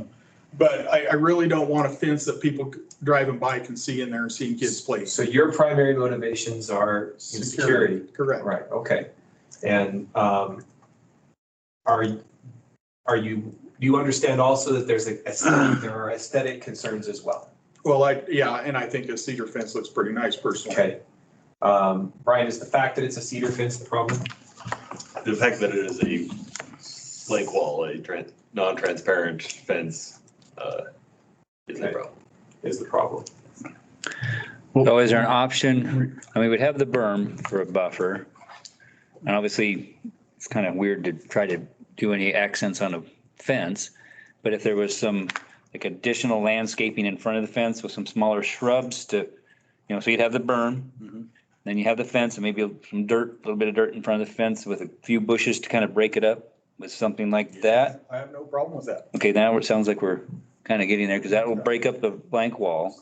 You still keep the privacy, but then we have the berm as well for extra filter. So what I would suggest to avoid an enormous amount of delay, like you probably saw with some of the other appeals that we had, would be let's withdraw the appeal and then resubmit maybe a new plan that has some landscaping. And then keep it administrative, that way. Okay, that was my next question, yeah. Regroup and then you don't have to do all this. I mean, look, man, I'm not trying to be adversarial to you, I'm trying to help. Yeah, no, I got you, yeah. Okay. So I could come to Brian's office and we could sit down and we could figure this out. Regroup and do that, yeah. Yeah, so I think those ways, a Looks like a couple way of to things go, might yeah. be enough of the buffer and visual. I hear the city saying, yeah, we understand your safety concerns, whether we understand that, do you understand our aesthetic concerns? Let's find a way that we both get what we need. I have no problem with that. Terrific. So can we make a record that you're withdrawing your appeal and your application and, we'll resubmit the process? And you can just administratively, and if you can't come to it, submit something and Brian disapproves it and we just do this again. But ideally, I don't want to do this. we save everybody a bunch of time taking this route. Yeah, no, I'm fine with that. Okay. But I would like to get this done fairly quick. So I'm free Thursday, Friday. Okay, appeal withdrawn. Thursday. Okay, sounds good. Appeal I withdrawn. appeal my withdrawal or. Withdraw my appeal. I withdraw my appeal. Terrific. Okay, All right. Many thanks. And you kind of get an idea of what, bushes, everything else. So, Understand. perfect. So it'll be easy. Should be easy, right, Brian? Okay, fantastic. Can I have my thumb drive back? No, yes. So can you email me the PowerPoint when you get back to work tomorrow? Yeah, I can do that. Okay, thanks, Jeff. Okay. With that, it looks like we may have a training date. Perfect. Thank you, All gentlemen. right, thank you. Have a good evening. Have a good night, Jeff. Okay, Yes, this one's a doozy. we have a training date potentially coming up. Yes, so our ADA master plan was completed by Vitruvian Planning. And they, as part of their planning contract, are offering / requesting / kind of demanding, in a good way, that we hold a 4-hour ADA training experience with the Planning and Zoning Commission and relevant staff members so that you guys can explore and have the fun time learning what the life is like in the ADA world to better understand how applicable our codes are for protecting Americans with disabilities and other needs in mobility and other stuff and things in the built environment. So I pulled up some days where we have a big open window in Legion, and this also occurs out in the world. They did this training with staff a few months ago. So it includes adventure time and probably snacks and sandwiches and lunch. And between 2 and 8 p.m. Mood. Now it's changed. I feel the mood changing in the room. Did you do it on the party boat? Yes, no. Oh, No. You guys do it on the boat? No party boat, but there will be, you get to wander around downtown McCall in a wheelchair, and you get to use. I'm already doing that. Mood is changing again. Blind glasses and. Big deal. Can we do that in December so we really have a good idea what it's No, like? we're not going to cause any harms to your health in the process. We're aiming for October. I'm already in a wheelchair. But it's a lot of fun. It's a great learning experience, and it'll make you better people. So we have October 4th between 2 and 8 at the Knoxville. It's not a 6-hour experience. I just need you to choose a 4-hour window. Please take note. And if you are a working individual that can only make a certain portion, we just promote attendance of as much kind as is possible. So October 4th from 2 to 8 is available. That's a Wednesday. Yes. October 6th is that Friday, and that would be a week that you have planning and zoning on the 3rd if you just want to like knock it out. October 11th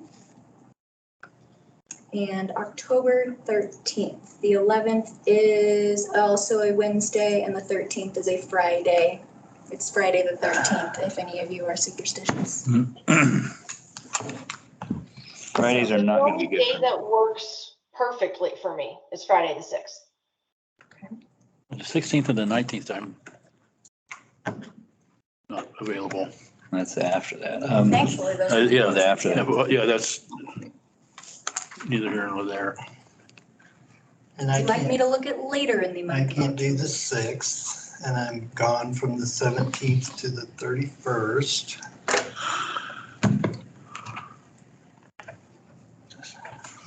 So. Liz, Did you does say about any the 3rd? portion of another day work? The 3rd is your planning and zoning meeting. October The 3rd. options was 4th, 6th, 11th, or 13th, right? Correct. No. I 4th could do does any not of work those for me days. though. Any dates for me, Meredith? Okay. Of those? 11th? But 11th works better for me. I can make 11 work.